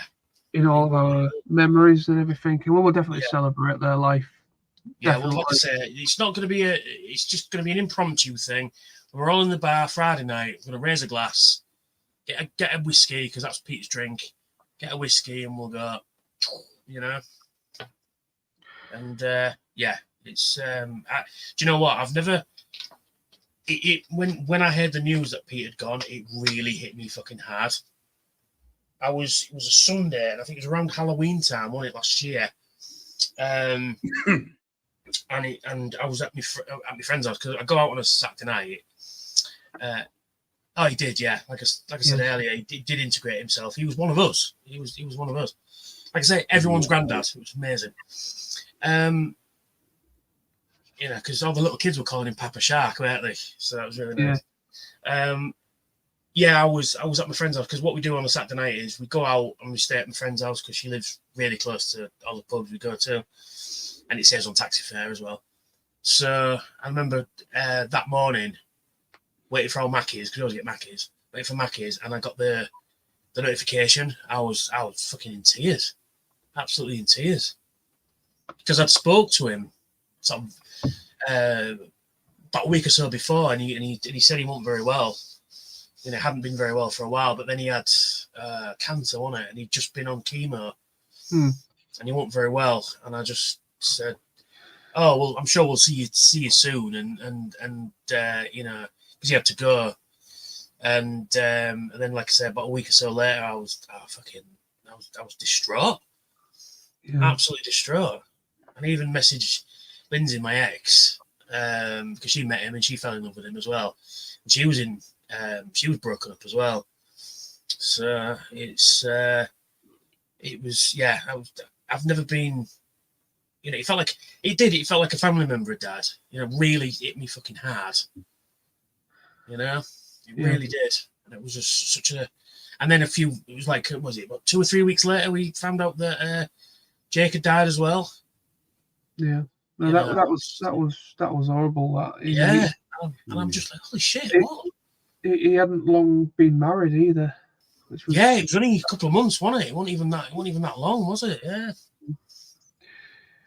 Yeah. So yeah, raise our glasses, and we'll make sure we get a photo of everybody doing it as well. In all due respect to what's just been said, but I have to say, fuck you, cancer. Yes. Yes, it's taken some of the best people. Yes. I have, yeah.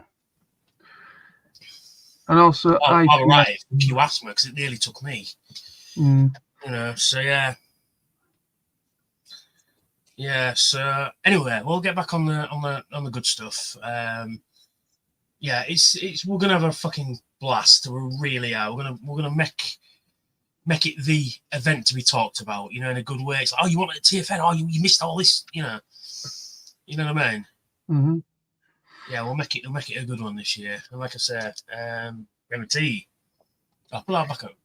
Yep, and Raymond says, I will do my best to work myself through the Thursday when I fly out. Excited to be there, of course.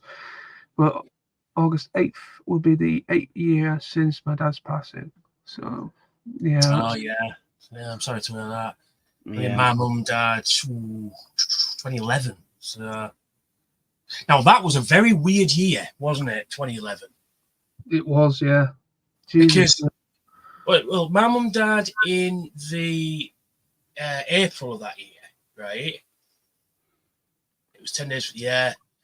Yeah, because my mum died April of that year. Then Simon Williams' mum died that weekend. Simon Ski dad died like literally 2 weeks beforehand, and then one of Chris McFeely's grandparents died the day before. Then there was the riots, weren't they? And then David Kay was there that year, and he had a throat infection. David Wise showed up and he fractured his wrist. Billy had fractured his wrist as well. It was very strange. Yeah, it was a weird year because it was like everything that had gone on with yourself as well, personally. And then, that guest who fell out of a taxi and broke his wrist, like you said. Yeah. And then there was a massive issue with the PA system that year. Yeah, that's right. Yeah, was it that Adam Slater that just walked out that year? I think so. Yeah, He was working on the tech support desk, wasn't he? yeah, And that's right. Yeah. I remember because we was all waiting outside to go in for ClubCon or something, or the end of day evening thing on a Saturday. And I remember him just literally just bursting out the room, really pissed off, and he just buggered off, and that was it. Never saw him again. Yeah, because he couldn't get it to work. They couldn't find out what was wrong. If this is what people have told me, I don't know what's true or something like that. Then there was the whole thing with the previous organisers, shall we say. Not the current organisers, the previous organisers. Yeah, this totally is all yeah. We're not getting them in the same thing here.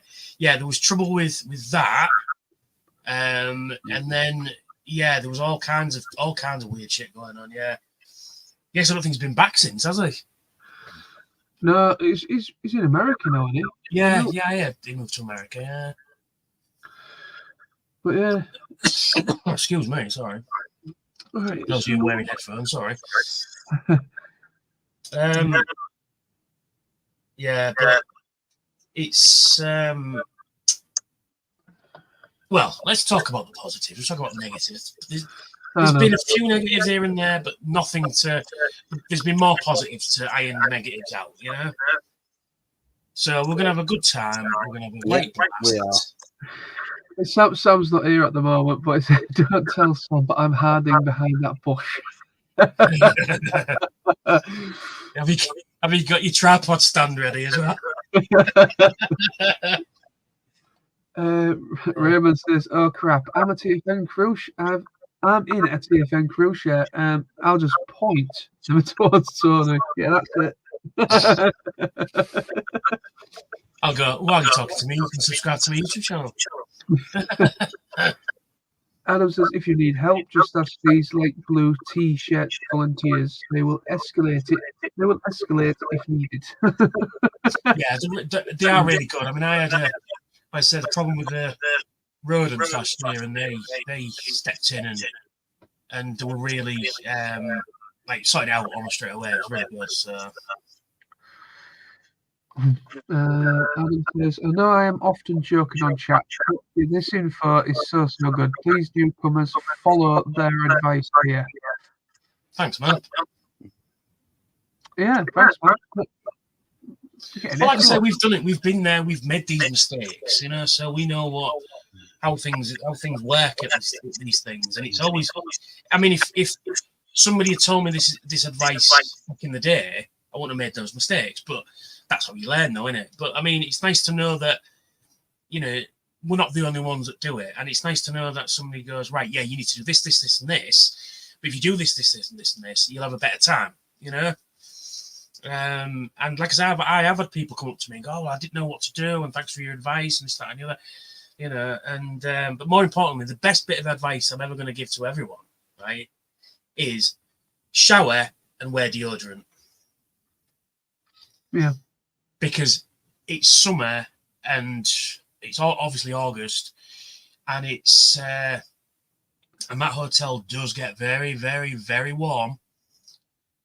You know, oftentimes it's muggy during TFN, isn't it? It's the last couple of years. I mean, last year wasn't so bad, but the year before that was 2022 was like something like 40 degrees, wasn't it? It was just unbearable. And I think I had more showers that weekend than I think I've ever had in my entire life. You know, because it was just a way of cooling down. And that's another thing as well, is shower cools you down. So if you're feeling hot, sweaty and sticky and that, just go up to your room, half an hour, cool. Don't get a cold shower because you can go into shock, but get a cool shower. Nice cool shower, cools you right down, and you get back onto it again, you know? Yeah. But yeah, I mean, I do often joke about the whole shower thing, but I really do mean it though. It is a good way of cooling down, or a coolish bath, and you know, because you will need it. Because I mean, I'm sat in my room here and I'm sweating like crazy. I got a shower this morning, but it feels like I had one for like 3 days. It's awful, you know. But yeah, it's a good way, like I say, a good way of cooling down, and you don't want to be referred to as that guy who stinks now, do you? No, it's not good. So whatever your brand of deodorant is, make sure you've got a full tin when you come. You know. Raymond just confirms the whole thing he said about Ruth. Yeah. Apparently, Ruth, she wasn't just wheeled out the way. This arsehole basically just rolled her to the side of the room facing the wall. Yeah, that's just not cool. Yeah, she told me all about it. I really wish I was there because yeah, me too.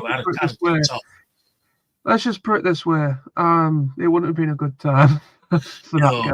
They might have asked us not to come back again. Exactly. But no, it's you can't.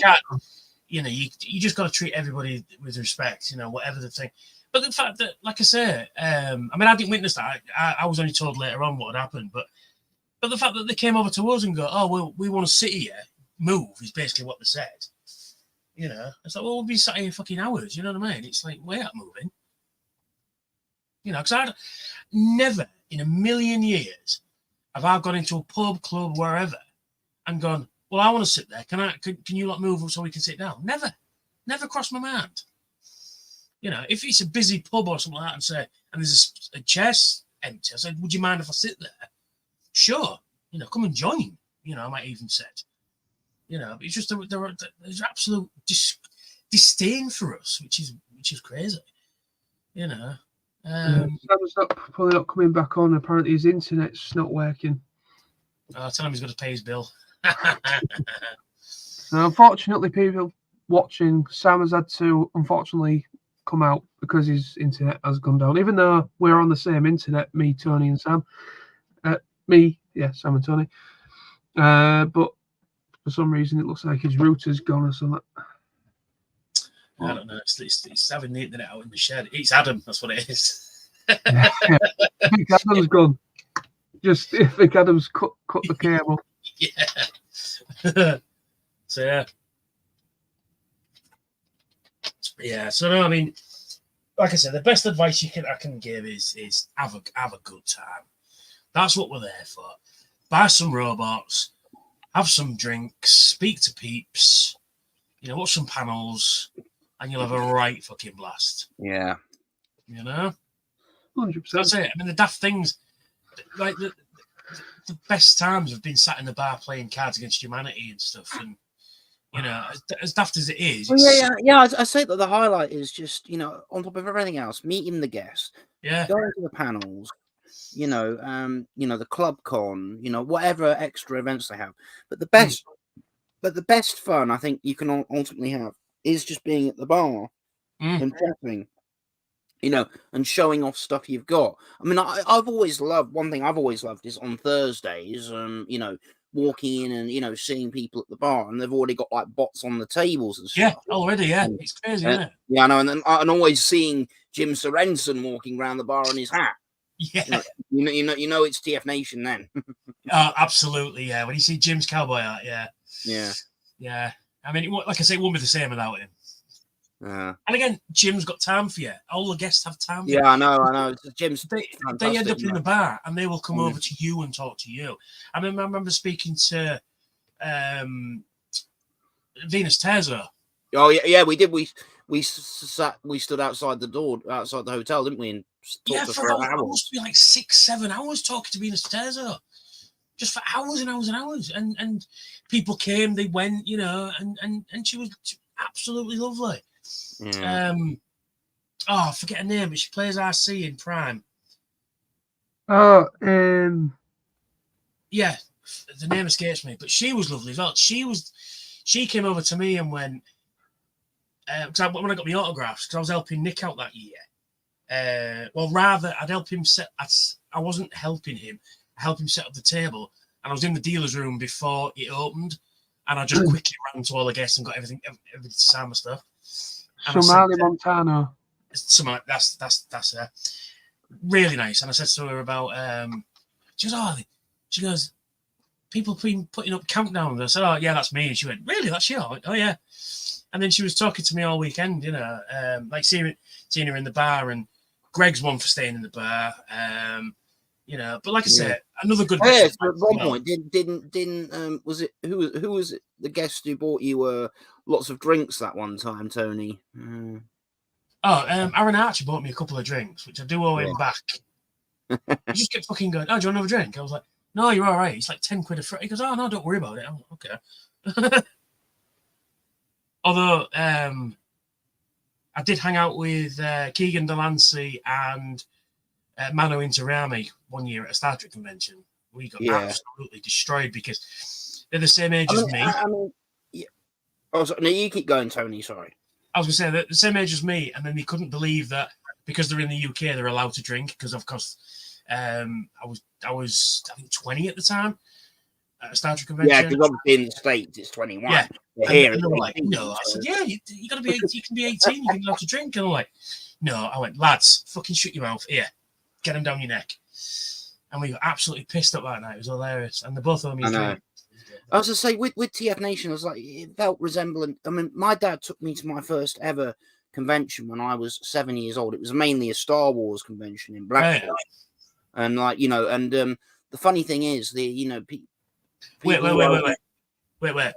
Was that the one? Let me guess. 97. I think it was. I was at that convention too.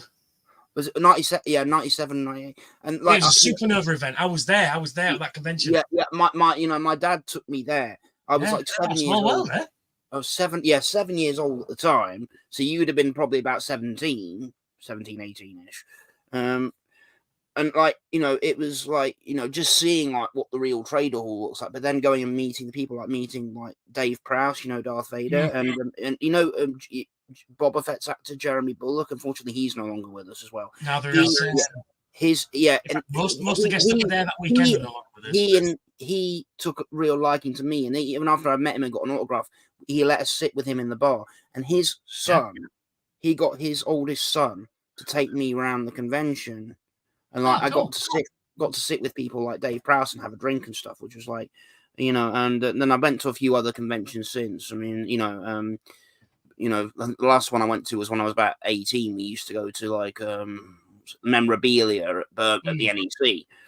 And the thing is, other times I saw Dave Prowse or Jeremy Bulloch and that, they actually remembered me for like 8 years. And they remembered me, and even to the point where I think Jeremy Bulloch came up to me one year and said, "Oh, hi Lawrence, how you doing?" and stuff. That's the same with we've met Greg Berger now. 2009, 2011, 2019, and again this year. So it's the fourth time he's come. And he's a great lad. Yeah. So 2011, right? I mean, how he remembers everyone, I don't know, right? I mean, we're friends on Facebook. But we get there, and because I'd gone with my ex, Lindsay, we got there really early in the morning. First thing I hear was Tony. I turn around, Pete Spellos. And what does he do? He came over to me, give me a big hug. Right? Wow. Remember that year we'd turn up in the taxi, and then again he was outside. He went, "Tony, give me a big lift." So, and I introduced him to Lindsay, and she's, "Oh my God, I'm a famous person." I went, "I know, right? It's not over yet. It's the whole weekend yet." So we're talking to Pete, and Pete goes, "Right, I've got to go. I've got to do some TFN stuff." I went, "Okay, I will see you later." And so him, Katrina, Dave, and Grace, they all went, and I'm looking over. And a few tables across, there's Greg looking at his phone like this, right? And then he puts his phone down, he looks up, and both our eyes sort of meet at the same time. And he goes, and I go, and he come over, give me a big hug. I said, "Oh, it's nice to see you." And I went, "How does he know who we are? He must see millions of people." He was at SDCC recently, wasn't he? I saw the video they did. He must meet millions and millions of people. And yet he still has time for everyone. It's amazing. Yeah, I can understand how Jim Sorensen and that, how they remember people, because I think Jim's come practically every year. I mean, did he do all the auto assemblies as well? Yeah, he did a couple of auto assemblies. Yeah. I never went to one of those, but Jim's always remembered me. Yeah, he's always generous with his time. He's always doing panels and stuff like that. But he's never, like, none of them have never got what's the word I'm looking for? Like, they're never too busy to talk to you. You know what I mean? It's never that attitude. You know, it's like, come see me at my table. I don't talk to the mortals. You know, it's not. There's none of that at all. Any guest. Yeah, I say the thing is, if they got like a really like class, I mean, I know, obviously the TFN 2020, we would have had Pete there. Yeah, you know, Peter Cullen, and you know, I'm sure he'd have wanted to talk to people. I mean, would he have been able to talk to people in the bar like the others did, if they were? Like, yeah, he'd have been like that. Apparently, he hangs out in the bar and stuff as well. He's done TF cons and stuff like that before, and said he's one that'll stay in the bar. I mean, you'll often see John Paul in the bar. You'll see Nick Rush. You'll see James Roberts, Simon Fairman, Andrew Wildman. They're always in the bar, you know. Yeah, I mean, I met Simon Furman, you know, and you know, Simon Furman's great, and you know, do you collect Jim Sorenson's art books? Yes, I have most of them. And he said he signed them for me as well. I mean, this year. Did you know who he was before TFN, Tony? You what, sorry? Did you know who he was like before TFN? Yeah, because he'd just written the Allspark Almanac at that time, you know, for the Transformers Animated.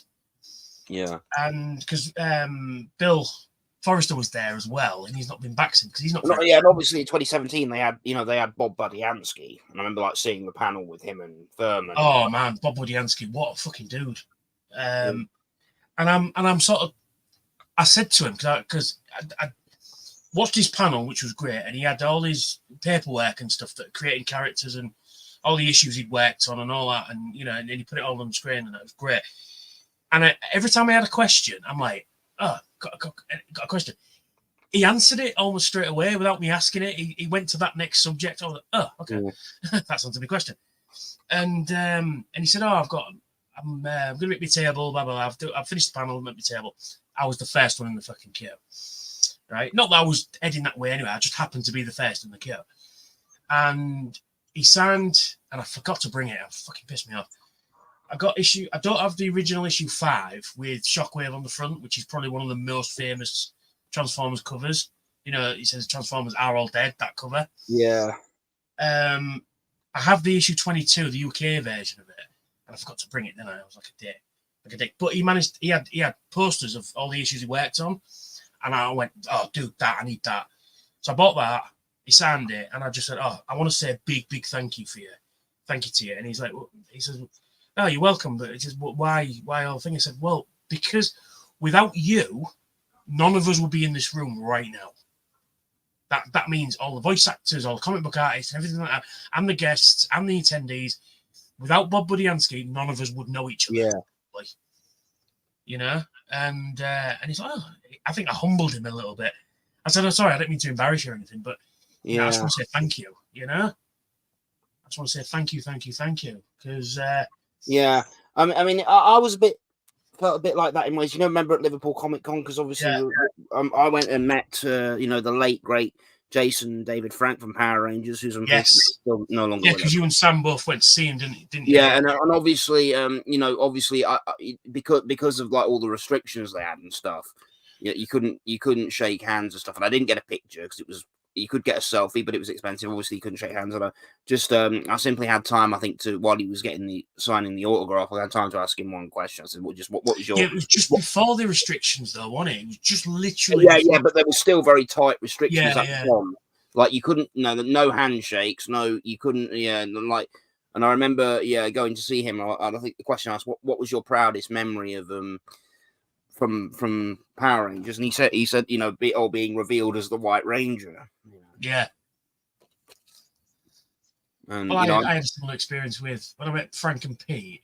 Yeah. The queue for Frank to start with was quite small. Me and Sam managed to get in fairly. There was only like 10 people in front of us. We got in quite quickly. And so we saw him come out and stuff.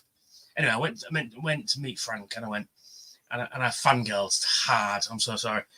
I said, look, I'm really sorry, but it's always been a dream to meet you because because you've been in everything. You know, everything I can think of, you've been in.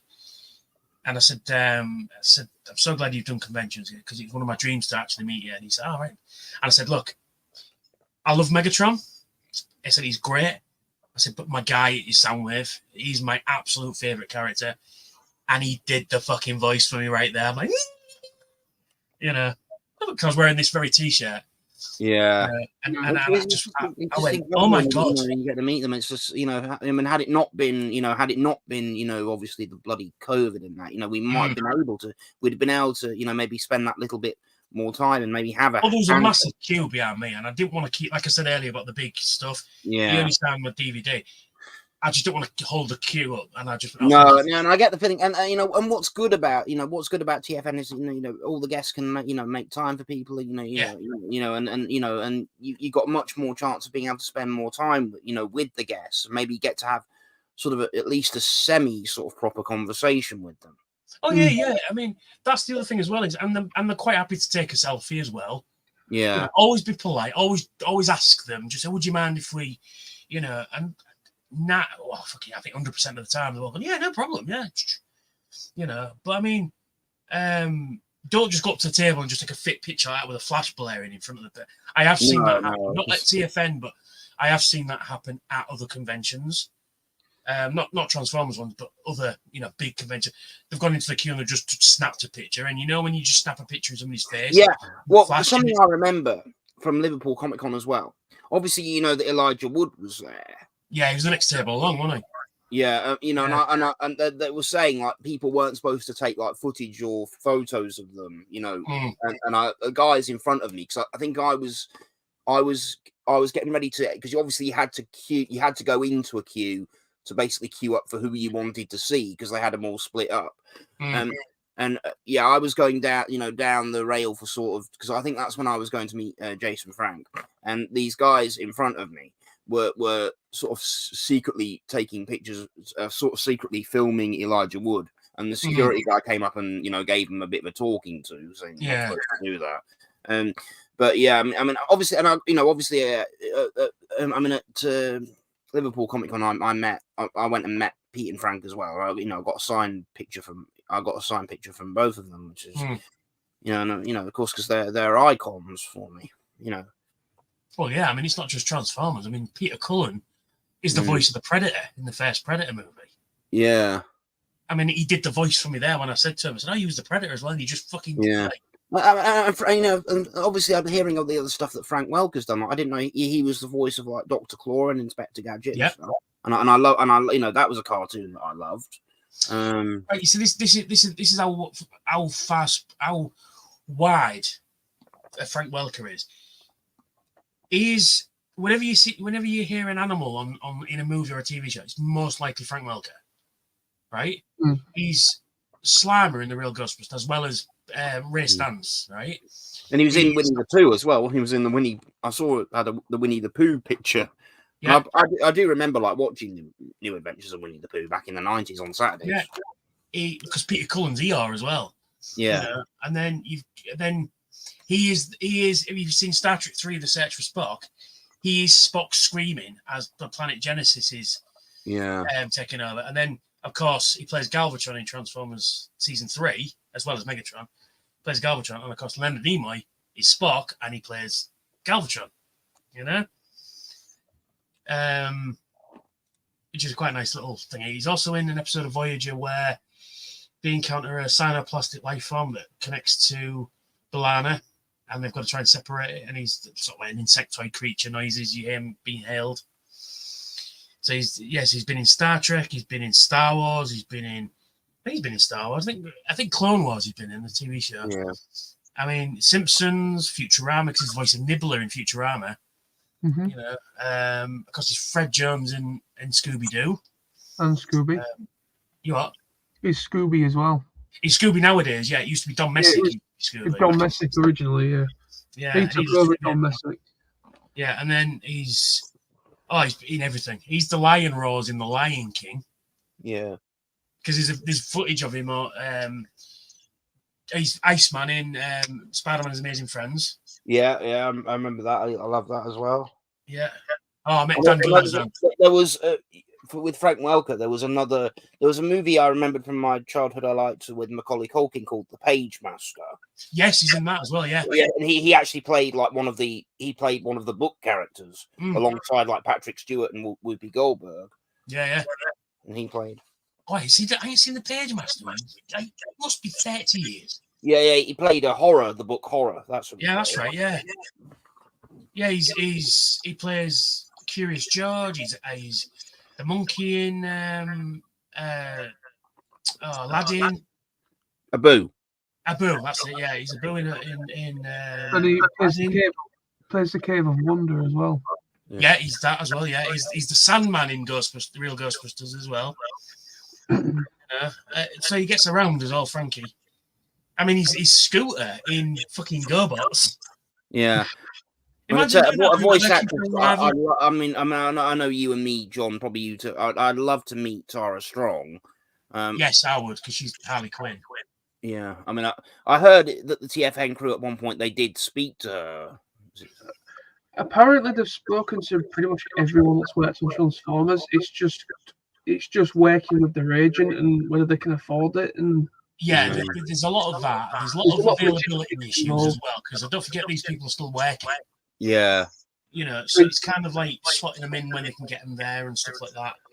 And, the thing is with Tara Strong, she's an A-list voice actor, so it's like she's up there with Frank and Pete. So I mean, she'd do it if they could get her there. She'd be up for it because she does do conventions. Yeah, she does. Yeah.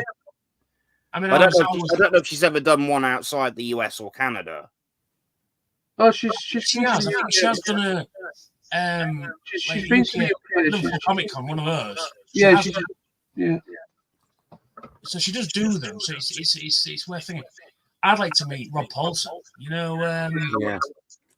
Pinky in the Brain. I mean, John. A bit off topic here. You know the guy in Star Trek who voices Discord in MLP. Q. John Delancey. John Delancey. Apparently, he was at one of the pony cons when it used to be in Leicester. Yeah, it was. Yeah. Someone I knew. Because they've actually confirmed that Discord for My Little Pony is in fact Q from Star Trek. Yeah, he's playing the same character.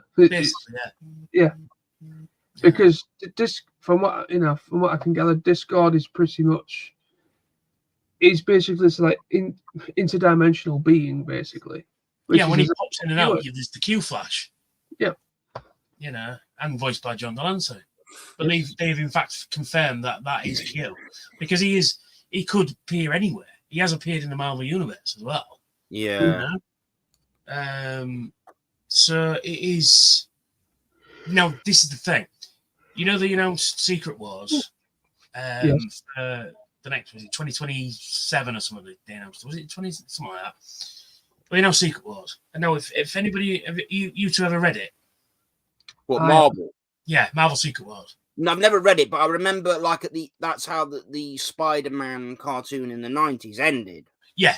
But the actual comic book, if you get the chance to read it, I recommend it. Yeah. So it was one of the big first Marvel events. They had done others before, but this was like when they put them all together. But there's a character in that called the Beyonder, right? Yeah.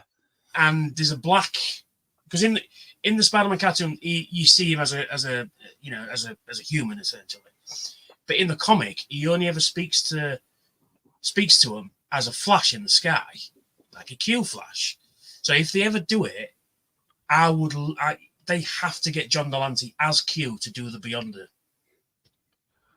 Yeah.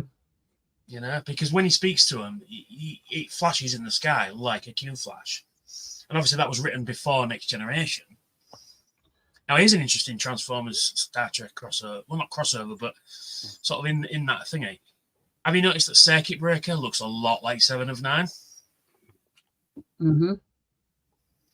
The blonde, sexy. Yeah, I say the thing is, Transformers for me was something I sort of passionately got into a bit later in life. Yeah. But, I wasn't a huge fan as a kid, but as a kid, like with Fox Kids and like that, I had particular memories of Beast Wars.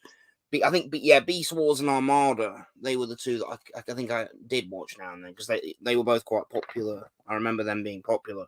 But then I think with like the the Michael Bay films kind of were my sort of official introduction to the franchise. I think it was for a lot of people, the Bay films, because, I mean, don't forget, outside of mainstream, people who remembered Transformers probably only remembered G1 at this stage in theatre.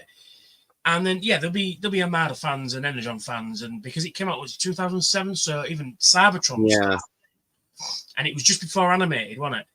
So I think people who went to see the film were like, "Oh, I remember Transformers from being a kid," you know. And I think it hit just at the right time because I remember when Transformers had ended back in the 80s, well, 91, with Action Masters. And then they just kept dribbling out like Machine Wars and, all the European exclusive. Because in America, it was dead, officially done, right? Mm. Whereas in the Europe and UK, we kept it sort of alive. Yeah. With just little lines here and there and a few figures here and there. And then in 92, G2 it. And then it didn't do very well because a lot of it was just reissues of previous characters like Optimus Prime and stuff like that. There's some great characters, some great toys in that line. Some absolute garbage too. But after that, Transformers kind of went away. And I remember because that was when I got into Star Trek hard. It was around about then, so 92, 93-ish. Maybe a bit earlier, I got into Star Trek super hard. Yeah. And I never really got into it, but I do remember like watching on Friday nights when I was like really little, like watching some like Deep Space Nine or Next Generation with my mum and dad. Yeah. But I never really got into it. Because, like I said, so I didn't get into Beast Wars until I moved into this house, and we're talking 2001. So I'm just jumping ahead on it. So what had happened was, right, in the space year of 1999, right, I was at a Star Trek convention, and you know me, waking up on the Saturday morning with a hangover. Nothing's changed. So waking up on the Saturday morning with a hangover. And we had a room full of people because, this is Manchester, by the way. So we had a room full of people, as you do. And everybody's getting showered. I thought, do you know what? I'll fucking wait till everybody's done, then I can get a shower, So everybody's getting showered. And I'm flicking the TV around, and I went, what's this? And then my mate, who just got dressed and come into the thing, went, oh, this is a new Transformers show. I was like, what? Because somebody went, oh, Megatron. I went, oh, Megatron, all right, cool. And then I'm like, well, where's Starscream and Soundwave and Thundercracker and where's the rest of the gang, And I'm like, oh, this is bullshit. This is transfer box, right? So from then till I was in 2001, we moved in here, and I happened upon. I mean, this is how long ago it was. Yeah. Megastore, and you remember. You'll remember in Princess K. Yep. Veggie Megastore. They were still selling VHSs, which they're still down here. They had Beast Wars on VHS. They were like buy one get one free at like £5 or something. And I thought, you know what? I'll jump on these. Bearing in mind, I had not seen anything Transformers anywhere at this point, because this is the time of when Star Wars was kicked back in. Yeah. Star Trek was in its. So 99 would have been Deep Space Nine's last year. We're still heavily into Voyager. So Star Trek is in its prime at this point. Like I said, Phantom Menace is coming out. And so there was just nothing Transformers. And then I happened to find them. And then videos, and I'm watching it and going, well, this is bullshit. Where's the gang? And I'm like, oh, actually, this is all right. This is a really good show. And I went, oh, I get it. This is like Beast. This is like Star Trek: The Next Generation, but for Transformers. I understand now. These aren't the original. They're the Next Generation. Get it? Understand it? And then 2002 is when Dreamwave went, oh, here's some comic books, and that was the first time I'd seen comic books, Transformers comic books, in at this point 20 years nearly. And I'm like, holy shit, no, not 20 years, no, about 10 years at least. And I'm like, holy shit, Transformers, buy everything. And so we're talking 2002. So RRD is still on the shelves, and Armada was just creeping in, and that's when Transformers went, oh, occupy the part of the brain that Star Trek is. Boom, back in again. You know what I mean? So it was that was the year when it, for me, came back. It was 2002 when it came back hard. You know, and I just went. I got everything. Everything that had the name on it. I went fucking Transformers nuts. You know. Mm-hmm. So it's a bit of a convoluted story there, but yeah, that was you know. And then I got invited to the test screening of Transformers, the 07 movie. Mm-hmm. You know? Yeah, I remember you mentioning that. Yeah, I saw it a month before it was on general release. And I met Michael Bay and Shia LaBeouf and Jonathan Ross as well was there, and Chris Moyles, Simon Fairman. Was Megan Fox there? Yeah, Megan Fox was there. Yeah, I didn't meet her though. She was ushered away very quickly. You know. Was that in London? That was London. Yeah, it was the Leicester Square. Yeah, I got to see it a month before anyone else. How did you get the tickets? Now there's a story behind this, right? Okay. Story time again, right? So, again, around 2001, 2002 time, when I was buying the comics, remember forums? Remember these? Yeah. Yes. I was on a Dreamwave forum and basically talking about comic books and all that. And then somebody said, the producer, Don Murphy, has a forum as well. So I migrated to there. That's where I know Raymond T from, right? And Billy was on there as well. So I think he was on there. Sure he was. So yeah. So basically, for a couple of years, he set it up basically as like, so as fans, what do you want to see? What don't you want to see? That sort of thing, you know? And it become quite a bit of a community. So it was before YouTubers and stuff. So yeah, we're going, we don't want to see this, don't want that. I'd love to see this, love to see that. So it was taking ideas and it was us on that forum when we want, if you don't get anyone else, at least Peter Cullen has to be Optimus Prime. Because there was rumours at the time that Kevin Costner might have been cast as Optimus Prime. And I'm like, fuck that. Peter Cullen. You know, it was just a rumour that was floating around. And so we actively went, we have to get Peter Cullen to be Optimus Prime again. And bearing in mind, this is the first time he played. Sorry, Lawrence. What? Was Frank still Megatron in those movies? No, we wanted Frank too, but that's when he got... they wanted a big name, you know, so they got Hugo Weaving in because he just come off the Matrix. Yeah. So yeah, so we're on the forums and stuff like that, and it's getting close, and the date's been announced for the press screening and all that. And I thought, wouldn't it be great to go? And I'd love to go, and we're posting up. So I get an email off one of the guys off there going, keep Saturday free or Friday, whatever. Yeah, Friday. Keep Friday free. And I went, oh, okay. Why? He goes, I'll just keep it's fine, just yeah. And then I got an email, and I'll never forget it, was you've been invited to the ball. Oh, you can go to the ball, that was it. And I'm like, sorry, what? I can come, what? I mean, bearing in mind, this is when I'm fully dull scumbag. I have no money at all. And I think, how can I not miss this? And it's just like, I've got no fucking money. I don't get paid till like 2 weeks and shit and bollocks. So I was living with my uncle at the time, and I had to come home here and beg to my parents.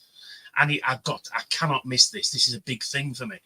And my mum and dad were like, oh, just see it. It'll be at cinema soon. Just see it then. So you don't understand, you know, and you just don't get it. And Dad's a big football fan. I said, imagine you're getting tickets for the '66 World Cup, right? Mm-hmm. They've said you can watch this for free. Come down and watch it. Here's some tickets. You'd have fucking moved heaven and earth to go, wouldn't you? He goes, well, yeah. So that's what I'm asking. I'll borrow some money. I'll get it back. It's not a problem. Anyway, my girlfriend rang at the time because I hadn't spoke to her all day, and she was like, "Oh, I speak to her." And I told her what had happened. She goes, "Oh my God, that's amazing. How are you getting there?" So I have no fucking idea.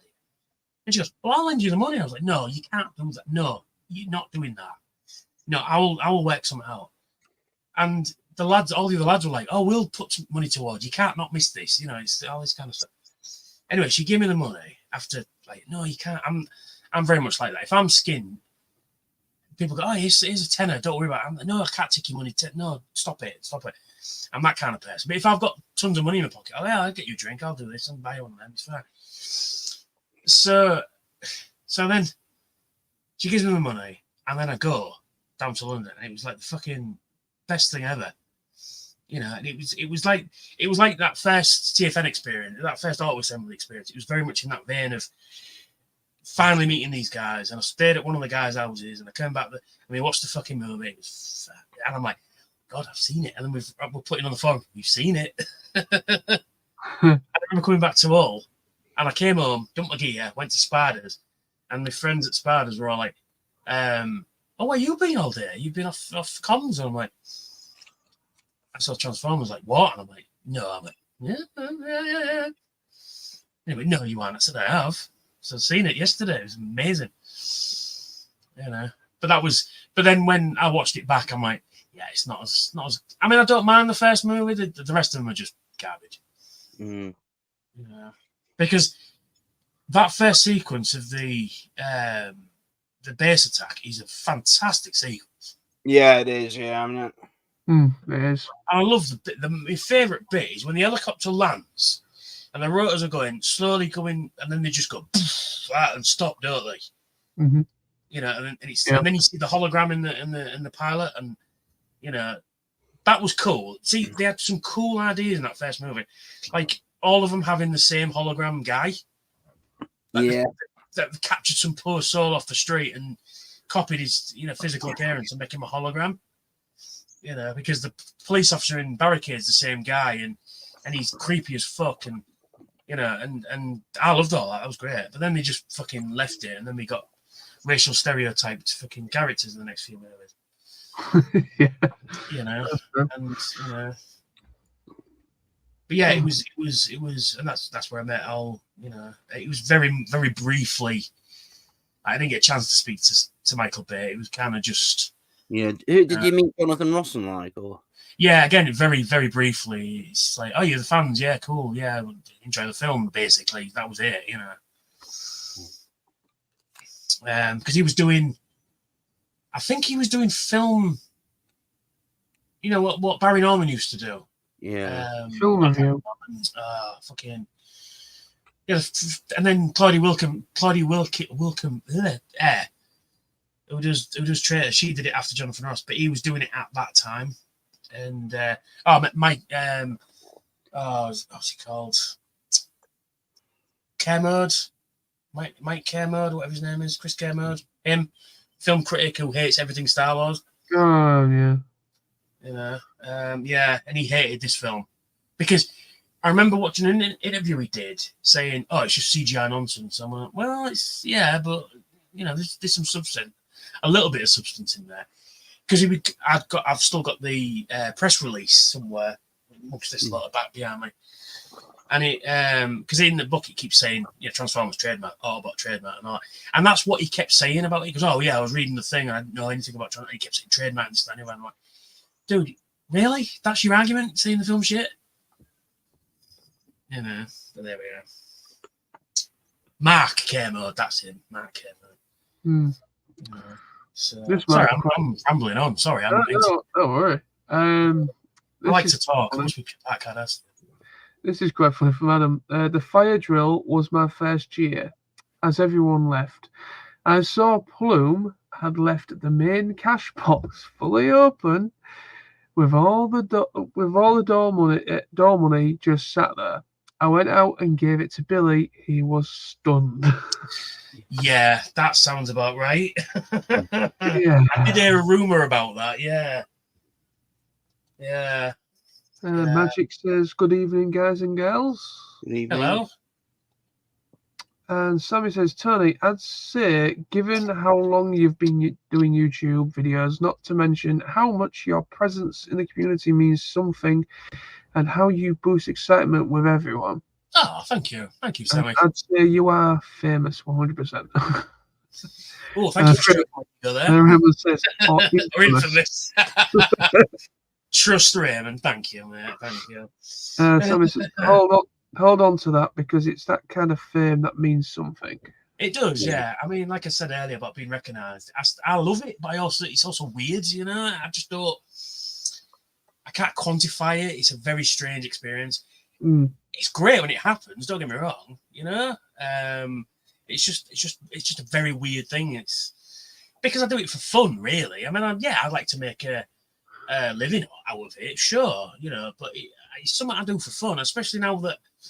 You know, I'm in between jobs and my lungs are so fucked I can't work right now. So, although they are getting better, but still, I'm still on incapacity. So when that runs out, then I can start looking for work again. So, so it gives me something to do as well. So that's why I've stepped my game up. That's why my thumbnails are better and the general presentation is better. And you know, I mean, I don't write scripts or anything. I'm not the wordsmith. I mean, I just go, pretty fucking cool, pretty fucking cool, pretty fucking cool. Yeah. Said the same thing over and over again. But people seem to like it, you know what I mean? So, because Graham Click 75 says to me one year, he says he liked my videos because they are very off the cuff. They're not, because there are a few YouTubers out there, I won't name names, but they're very clinical, they're very, it's not to my taste, but you know, something like that. Whereas I will call a spade a spade. I will say a figure shit. Even if Hasbro went, here's a big box of stuff, review it, and it's a load of shit, I will say it's a load of shit. I'm not going to sugarcoat it, you know? Oh, yeah. Because that would be part of the thing. I'd say, look, I'm going to be honest. If I think the figure's crap, I will say it's crap. You know, I'm not going to, well, it's not to my taste, you know, somebody else might like it, you know, that sort of thing. I go, this is a load of shit, you know. But then a lot of G1 is a load of shit. I absolutely love it as well. Sam was so Silvermoon Sam says, do not speak its name or it may appear. I think that's that Mel you want to talk about. Oh yeah. Yeah. Sam Silvermoon will she has a story about that as well. Speak her name 3 times in a mirror. Oh no. Well, I got the Candyman, thank you. Oh, I haven't watched the Candyman in years. I've got them on fucking Blu-ray somewhere downstairs. I think I might have to crack them out. Yeah, someone's mentioned. Oh yeah, Andy Cousins. Yeah, he died, passed away, didn't he? Yeah. Yeah, Magic says we lost another TFN. Yeah, a few months ago. Andy Cousins. Yeah, that's right. Yeah. Yeah, because he had to leave, didn't he, last year because he wasn't very well. You can't forget that. No, that's absolutely right. Yeah, no. Yeah, it was a lovely. I mean, I just got to meet him very briefly, and he was a lovely dude, and you know, and he really was. Yeah, so I was going to get some of the toys signed, but I just couldn't find any that was selling cheap enough. You know, they were just a touch expensive at the time. I was going to get him to sign a couple, but it didn't happen. So, but he did manage to sign my Volta book though, which is nice. Yeah, we can't forget him. Yeah. Currently, Raymond says not Kevin Costner. Lorenzo Di Ventura tried to get Liam Neeson as for to voice Optimus. Although looking back, that would have been quite cool. Yeah, that would have. He would have done well for it. He would have been a good choice. Yeah. I don't know who you are. You know. I don't know. Yeah, that would have been cool actually, but you can't beat Pete. No, come on. No. It's like imagine the whole dialogue like I don't know who you are. Yeah, I don't know who you are. Megatron. You know, can't do Liam Neeson. I'd love to be able to, but I just can't. Yeah. So he was in the Orville. You what? He was in the Orville. Oh yeah, it was, yeah. Yeah. Played a hologram of a starship captain. You know, of the good Star Trek that's out at the moment. I'm not getting into that argument right now, but but no, yeah, we can't forget Andy Cousins as well. Yeah, like I say, sometime Friday night, about 10, 11 o'clock, something like that, when the bar's busy. Everybody's together just to raise the glasses for them all and just fucking let's have a good time. Because I'm going to say, you know, they would want us to have a good time. Let's not disappoint them, eh? Yeah, we've got Jermaine. Cross the River of Blood and enter the gates of Stobacor. Mr. Jermaine, hello. Jermaine, we have been talking about you tonight, sir. Hello. Hi, Jermaine. Yeah, he just says, "How are you guys still on?" Looking forward to next week, gents. Yes. Oh yeah. Oh yeah. Well, I'm thinking of probably wrapping it up in about 5 minutes, actually. 'cause Yeah. it's- You know, we've been going 3 hours. Holy shit! I didn't yeah, realize. almost 3.5 hours have been going on for. And plus, my dad's probably going to be going to bed soon, so I best knock it on the head anyway in about 5 minutes. But hello, Jermaine. Yes, it'd be good to see you and catch up with you as always. Yes. We were talking about you, Jermaine, about your little escapade of trying to find your way out of the NEC complex, and Yeah, he's walking to Mordor. and how you and I, Jermaine, had to help Knowlesy get to the hotel in Manchester last March. yeah. Yeah, it's gonna be fucking good. At least one good thing is I'm a bit more accustomed to Manchester now, so Yeah. you live and learn, you know. Life is one big learning experience. Oops. Didn't want to do Yeah, it that. has been positive. Yeah, we've had a very good chat tonight, haven't we, lads? Yeah. Raymond says we keep changing their batteries. Yeah. Oh, I could do with for new pair. Well, I could do with some new rechargeable batteries. Oh, I could do it just to be plugged into a Borg alcove for 24 hours. That'd be nice. Regenerate. I hope all the chat has been. Yeah, the chat's been fun. We've had no trolley people about. Yeah, here we go. God, that NEC turned into Fortress Maximus after midnight. Speaking of which, how did you get that Brave Max home on that train? That baffles me. And I remember he's standing in the bar, and I took a picture of my phone, and I angled it like that, and he looked like 100 feet tall. And he goes, "Hey, look what I've bought." And my first question was, "So how are you getting that home on the train?" And then Jermaine's face just went, "Good question." Jermaine says, and getting nosy anywhere is the challenge of the GoBots. Yes, that is the challenge of the GoBots. Jermaine says, I got home and all my haul, but I got home, Max home, sorry, and all my haul, but I lost some clothes on the way. That's funny. You know, you are supposed to wear clothes on the train, Jermaine. You know, getting naked on the train is, it's not good. It's not good, mate. These fucking characters, fucking absolute characters. I remember meeting Jermaine. I think might have been the last, because I believe that was his first convention. Was the last auto assembly, and I remember going into the breakfast hall. I was fucked. I was destroyed. And he came over and he went, "Dude, you look like you fucked." And I went, I just couldn't even utter any words to him. And he goes, "How have you survived all weekend?" I'm like, yeah. And then ever since then, he's just been a permanent fixture, and I won't want it any other way.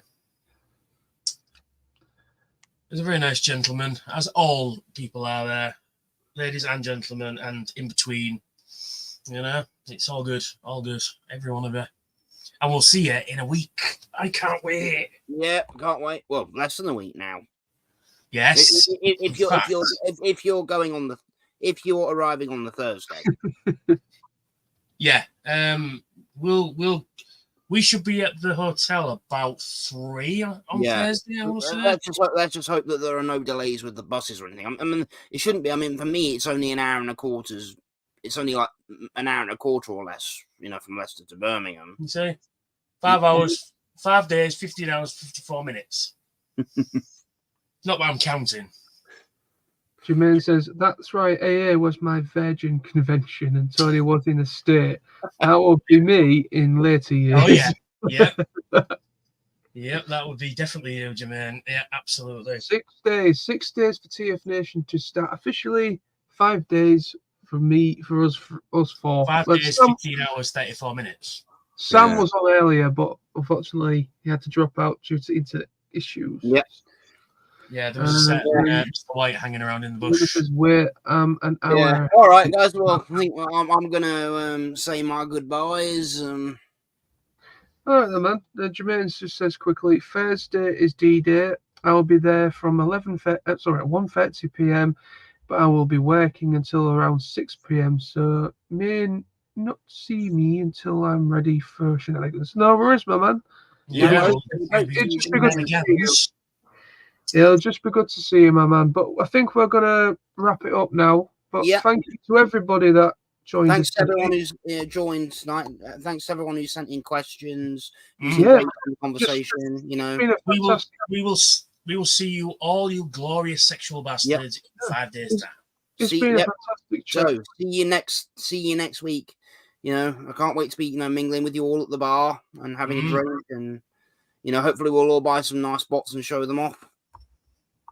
Yeah, we'll definitely see you there. Like I said, we'll get there about 3, and we'll probably, once we've sorted the hotel room out, be in the bar for about 1:15.